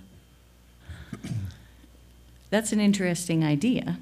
I don't know if this board is willing to go there. Not saying that I'm saying we should do that tonight. That's not what I said. But it's just conceptually. The thing is, the city we have now is way more diverse in workplaces than it is in neighborhoods. Neighborhoods are incredibly stratified by income. And, you know, I would say that we want more integration and diversity in our schools across the district. And the old school way of doing that is simply proven to not really be working. I understand. So then, I see your hand there. I have one more question, and then Ms. Cashman. So based on the reasons that you're promoting this and for putting this forward, would it stand to reason that if or when we have to build a new elementary school, we do so downtown? Or that we do so off of St. Michael's and Cerrillos, so it's by the corridor or by a lot of the state offices, like right in the middle of all those big state office centers? I mean, because that's where the workplaces are. So no, I'm not saying that we're gonna do, no, I know all that, but I'm saying conceptually, if this is where the work center is, wouldn't that mean that's where we should maybe consider building, we're not building anything right now, but if we had to build a new elementary, that's where we would look? I mean, honestly, I think we would have to see what happens. I think that would be wild and unqualified success and a really interesting thing to consider. Okay. Well, I appreciate your answering all my questions. Ms. Cashman. And I just want to. I thought you said before it was going to be the last words you had on. So don't believe me. Don't believe me. But the other thing I am concerned about is we keep on using the interzone transfers in desirable schools. That has a lot of connotations, and all of our schools should be desirable. And as you draw out parents that have the means to get their kids to other schools, they're not probably in the schools being part of that community to help improve their schools. So I'm just, like I said, I'm not in favor of making a change to the policy. I think I would be probably in favor of making a change to the total interzone policy, but you know, I just don't think we need this policy at this point in time. The only thing I have left to say, and this really will be the only thing, is I don't like the way we're classifying some as desirable and undesirable, because I think all of our schools, I mean, we've all been in all of our schools, and they're all great schools. Honestly, it really depends on the parents. Either you're on top of your kid's education or you're not. And for whatever reason, I understand all these reasons that are out there, but I think I love our schools. I love our district. So, may. And you may, but after I'm finished with my final statement. So I think, I don't see how this could do any harm. I mean, and thank you for answering all the questions. I'm not sure we need another policy on this, but I'd like to see, more than anything, I think, for this policy in particular, I think the proof is in the administrative regulation and how we carry this out. And if we find that 2 or 3 years from now, this is really getting in the way of choice and things like that, we can revisit it. Nothing is forever here.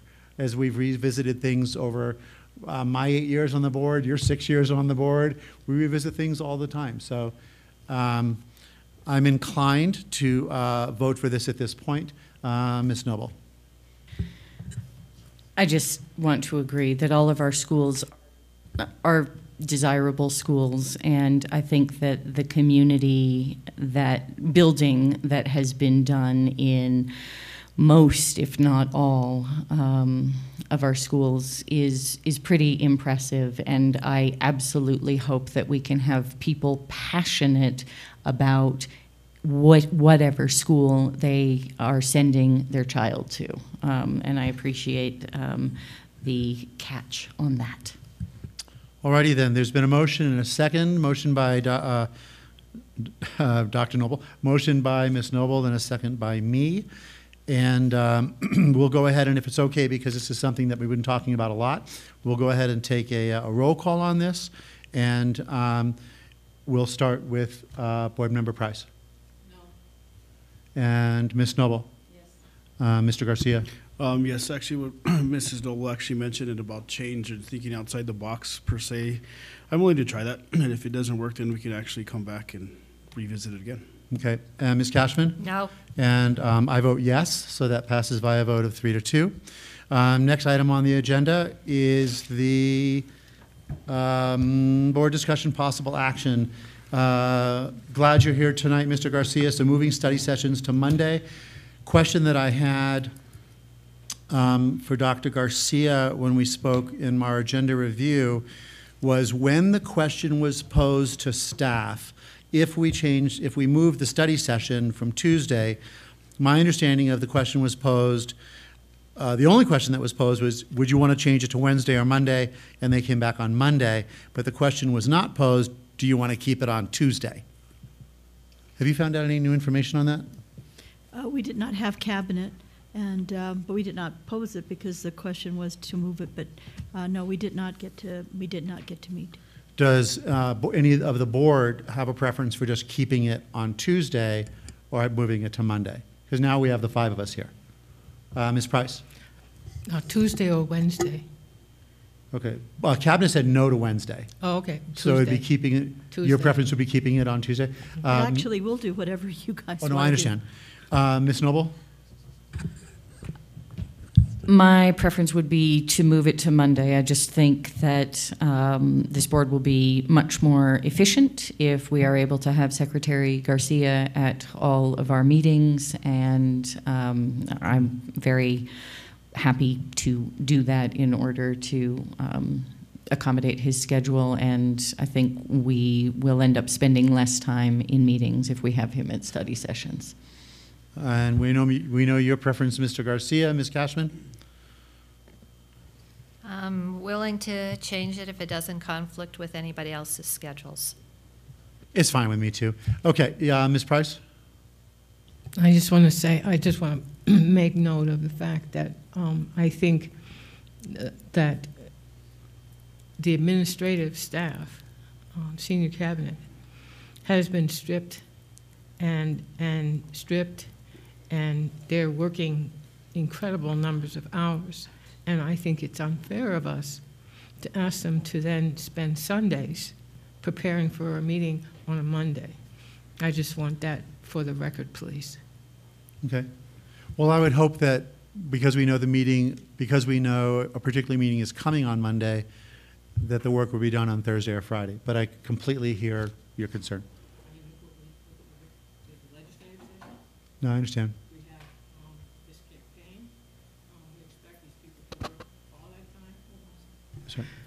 We expect people to work,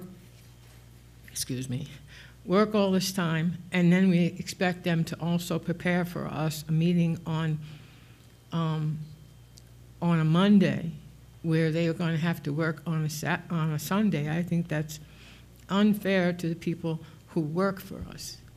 And also, I love Board Member Secretary Garcia, but to move it for one person, I think is unreasonable. Mr. Garcia. Just depending on what the board would like, I'm okay working extra hard to meet with the superintendent if we keep it on Tuesdays, just to get the information and. But I hear what you're saying, and thank you. But what's happening tonight, and I think what was great about whether or not it prevailed or didn't, and you're on being on whatever side with Ms. Noble's presentation of the policy is the ability to have the back and forth with the 5 of us is so important. And it's not just being you clued in to a finance committee meeting, because when it's starting now, going in through April, how we spend, the allocations that we make indicate who we are as a board in a district, and you have got to be a part of that. There's just no way you can't get that, you know, in Cliff's Notes with Dr. Garcia. So I am then, because this does say board discussion and possible action, I am going to then move that we change right now our study sessions from Tuesday to Monday. Is there a second? And unless there's more discussion, we'll go ahead and vote. All those, actually, because I think it's going to be divided the way it is, we'll do a roll call. I'm happy to begin. President votes yes. Ms. Cashman? Yes. Mr. Garcia? Yes. Ms. Noble? Yes. And Ms. Price? No. Okay. So if you could then, Dr. Garcia, great. And then she'll make the arrangements with staff. Next item is the NMSBA Excellence in Student Achievement Award nominations. I put this on. I hope you brought names for tonight that we can decide on for this, because we are, you know, we have to if we have somebody. So if it's okay, I've got my little list right here, and then Dr. Garcia. And so Secretary Garcia. Oh, I'm sorry. I keep calling you Dr. Garcia. What's with that? Commander Garcia. No. So I will. So there, I have two. I have two. The first is a set of 4 young women, and it's Maki Amori from New Mexico School for the Arts, Sophia Luciez from Desert Academy, Hannah Lega Abram from Santa Fe Waldorf School, Julia Mizal from World United College. Noticeably absent is anyone from our high schools. But these 4 women, young women, have been just instrumental in continuing the dialogue and then moving ahead, especially on Representative Trujillo's bill for gun safety. And they've crafted, helped with Representative Trujillo legislation. They've been at all the committee hearings. And I just really I think it's important to acknowledge them for their work and their success and their commitment to their peers and in keeping all of their peers throughout Santa Fe, New Mexico safe from gun violence. So that's kind of one, if you will. The other person I thought about is an administrator who, in my 8 years on the board, has demonstrated tremendous leadership and success in his area. And this is Hilario Chavez, or Larry Chavez, our athletic director. What I've seen happen in 2 years, and I'm sure Dr. Garcia, you've seen this, we've gone through a lot of athletic directors, right, Ms. Price? What I've seen in the last 2 years in pulling together a department, leading this department with vision, with vigor, with passion, and with incredible knowledge, and the respect that he has from the NMAA. Every coach I talk to, I just thought of Larry. So there you have it. Those are my nominations. I'm not sure what others you've brought for this evening. I accept a nomination. Lieutenant Commander, my liege, Mr. Garcia. This is a lady that actually retired this school year. She actually graduated from Santa Fe High back in 1976. She swam for Fort de Vargas high swim team. She actually swam for Santa Fe High. She swam for the University of New Mexico. She began her coaching career as an assistant coach at Santa Fe High in 1981. She was a head coach for Capital for 5 years, then went back to Santa Fe High as head coach. She actually did coach for St. Michael's along the way with Santa Fe High.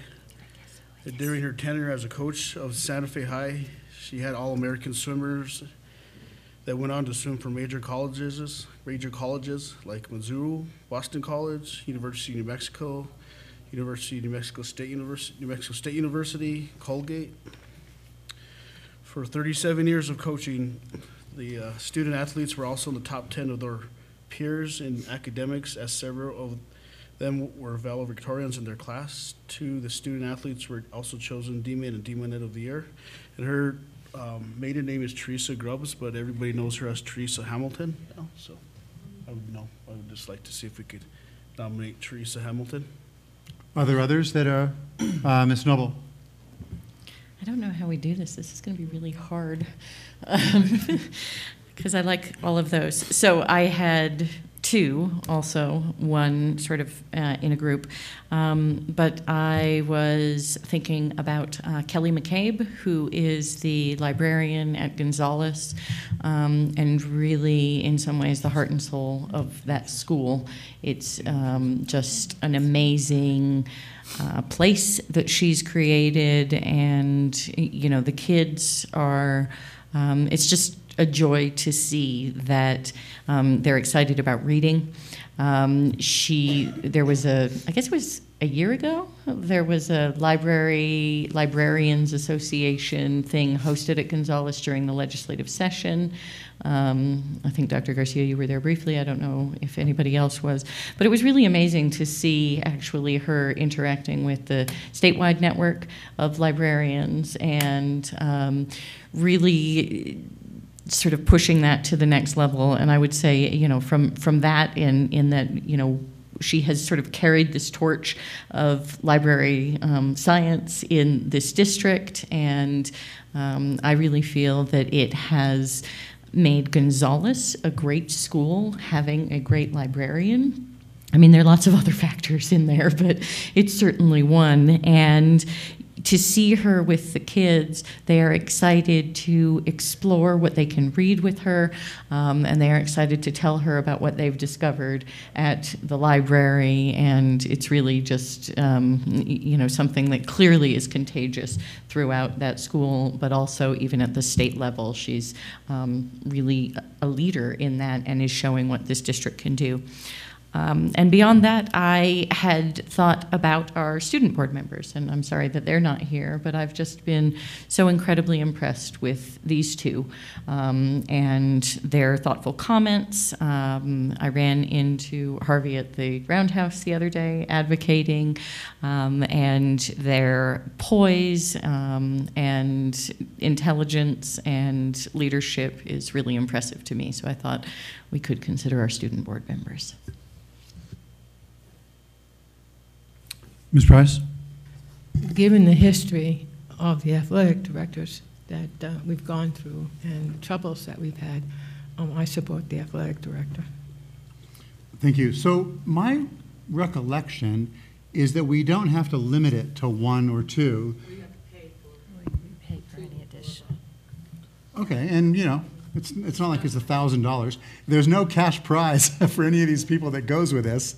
It's just our really acknowledging their excellence within our district. And even though the 4 young women that I put forward are not going to our schools, I know for whatever reasons there's people involved at Santa Fe High and Capitol High, but not to this extent, and certainly not at the legislature and everything else. And so I would think, I mean, they're both juniors, luckily, Harvey and they are exceptional young people. So I would suggest, and I'm going to actually call, you know, I'll call on you, Field Marshal Garcia, in just a moment. But I would suggest that we just take the 4, the group of the women and the others, and just recognize that we understand what's what. Ms. Price. Oh, I'm sorry, Mr. Garcia had his hand up No, first. I mean, on what you just said. Oh, yes, of course. Vice President Cashman, am I correct? I think I'm correct that we can nominate more than one person, because we did it last year, right? Yes. We've done up to 3, I think, before. Yes, but was this award, wasn't it? Yeah. Yes. Yes. Okay, thank you. I just wanted to double check that. So, Ensign Garcia. I'm actually going to withdraw my nominee. So, because I would actually like to recognize Mrs. Hamilton here at the board, and I asked her if we can just recognize her at the board.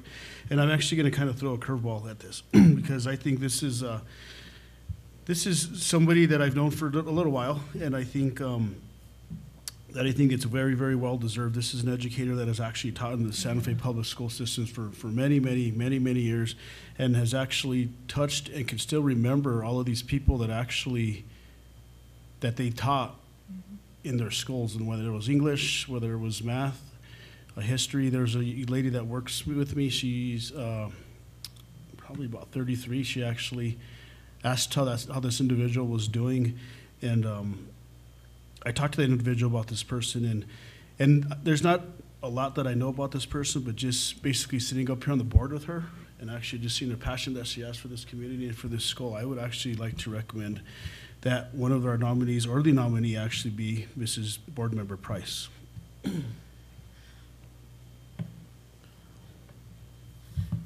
Ms. Noble and Ms. Cashman.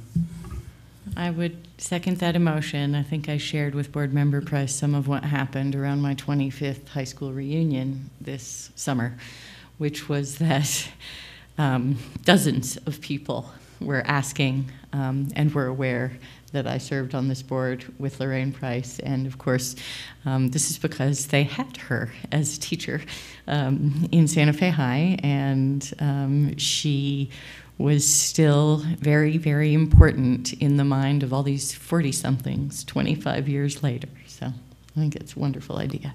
Okay. Ms. Cashman? I was just going to say I'm disappointed that Board Member Garcia wants to table Teresa Hamilton, because I know Teresa. My daughters have known Teresa even before they got into high school swimming, because she's instrumental in the community for many, many years with the SEAL swim team. So, you know, she's things that maybe you don't know about her is, you know, she's a big softball player, and, you know, so, you know, I think we have all great nominees. I don't think we probably want to narrow it down. Our two board members, I think they're passionate. However, I think it would be more appropriate next year to think about them as seniors when we have the student board members, which they compete for a scholarship. Fair enough, so, yeah. So, you know, for that reason, but I think we should choose, you know, maybe one or two, but probably not more than two people, or two groups, or whatever. So if we can, then I would actually like to make another motion that we actually do choose Board Member Price as well as Teresa Hamilton for the two to move forward to the New Mexico School Board Association individuals. I'll second that.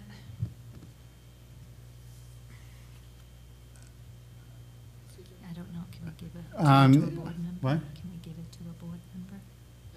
I was going to ask, I haven't. Ms. Price? I'm deeply moved, but I don't think it's appropriate to give that to me. And I don't even know if we can. I am really moved. Thank you very much. I would say, Mr. Garcia, that then I would suggest that we do three to Hilario Chavez, to librarian, whose name I can no longer remember. Kelly McCabe. And to Ms. Hamilton. That's fine. Okay. So are we all agreed on that? Great. So whatever forms are necessary, because I have absolutely no idea what they are. It's right here. It's in there? Okay.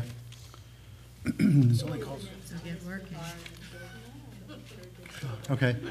If, I mean, obviously she knows Mr. Chavez, so she knows that name. And then if you could write down the names. Actually, Mr. President, sorry to interrupt you. No, we can throw another curveball. So this actually has the name of the recipient, and it actually says school board member, administrator, staff member, parent, community member, volunteer, or other. Pretty much everyone. Yes. Okay, anyone that supports the public schools. Okay, so are we good with the three? We're going to add Board Member Price, correct? Well, Ms. Price says she was right, but Ms. Price, I just heard her say that she was very moved, but she didn't feel. It does say that. So is 4 excessive, or? Then 4 it is, done. All right. Next, there's nothing else on the agenda. Does anybody want to put on board discussion for next first meeting in March? Ms. Cashman. Could we put down for an agenda item, and it will be action, according to policy 103, we need to consider officers of the board at our first meeting in March. And at that time, we should also consider realigning this policy based on the new election law. Okay, so that'll be on for board discussion for what possible action for next week, or in 2 weeks, okay? And then anything else? Ms. Noble? I don't know that this is for the next meeting, but I am likely to bring a resolution about, I don't know what to call it. What do we call it? It's the mural. It's not a mural, really, that we dedicated to Susan Duncan this morning.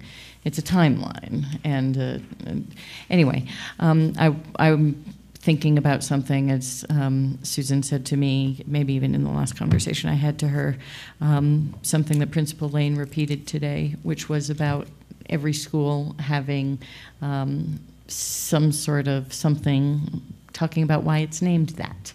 And so I'm considering a resolution on that. In particular, I am thinking about Aspen as we do a major remodel, and I really hope that that school can come together as a community. And I think, again, one of the things Susan talked to me about was the naming that was done, I think, by a student, with the idea that Aspens are a supportive community and depend on each other. Anyway, so just to put it out there, because I believe that's what we agreed on, that I'm thinking about this resolution.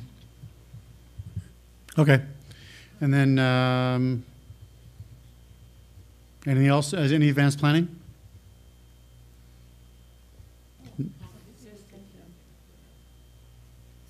For the study session, I don't think that's true, is it? Tentative, I would ask if we could not have it. We're, just between the legislative. Yeah, we don't need it right now. Everybody agree to strike the 26th meeting? Thank you. Okay. And then if you could just make sure that the dates are changed on the others to Mondays? Yes, And then, all right, we're good? Anything else on advanced planning? All right, we're done. We're adjourned.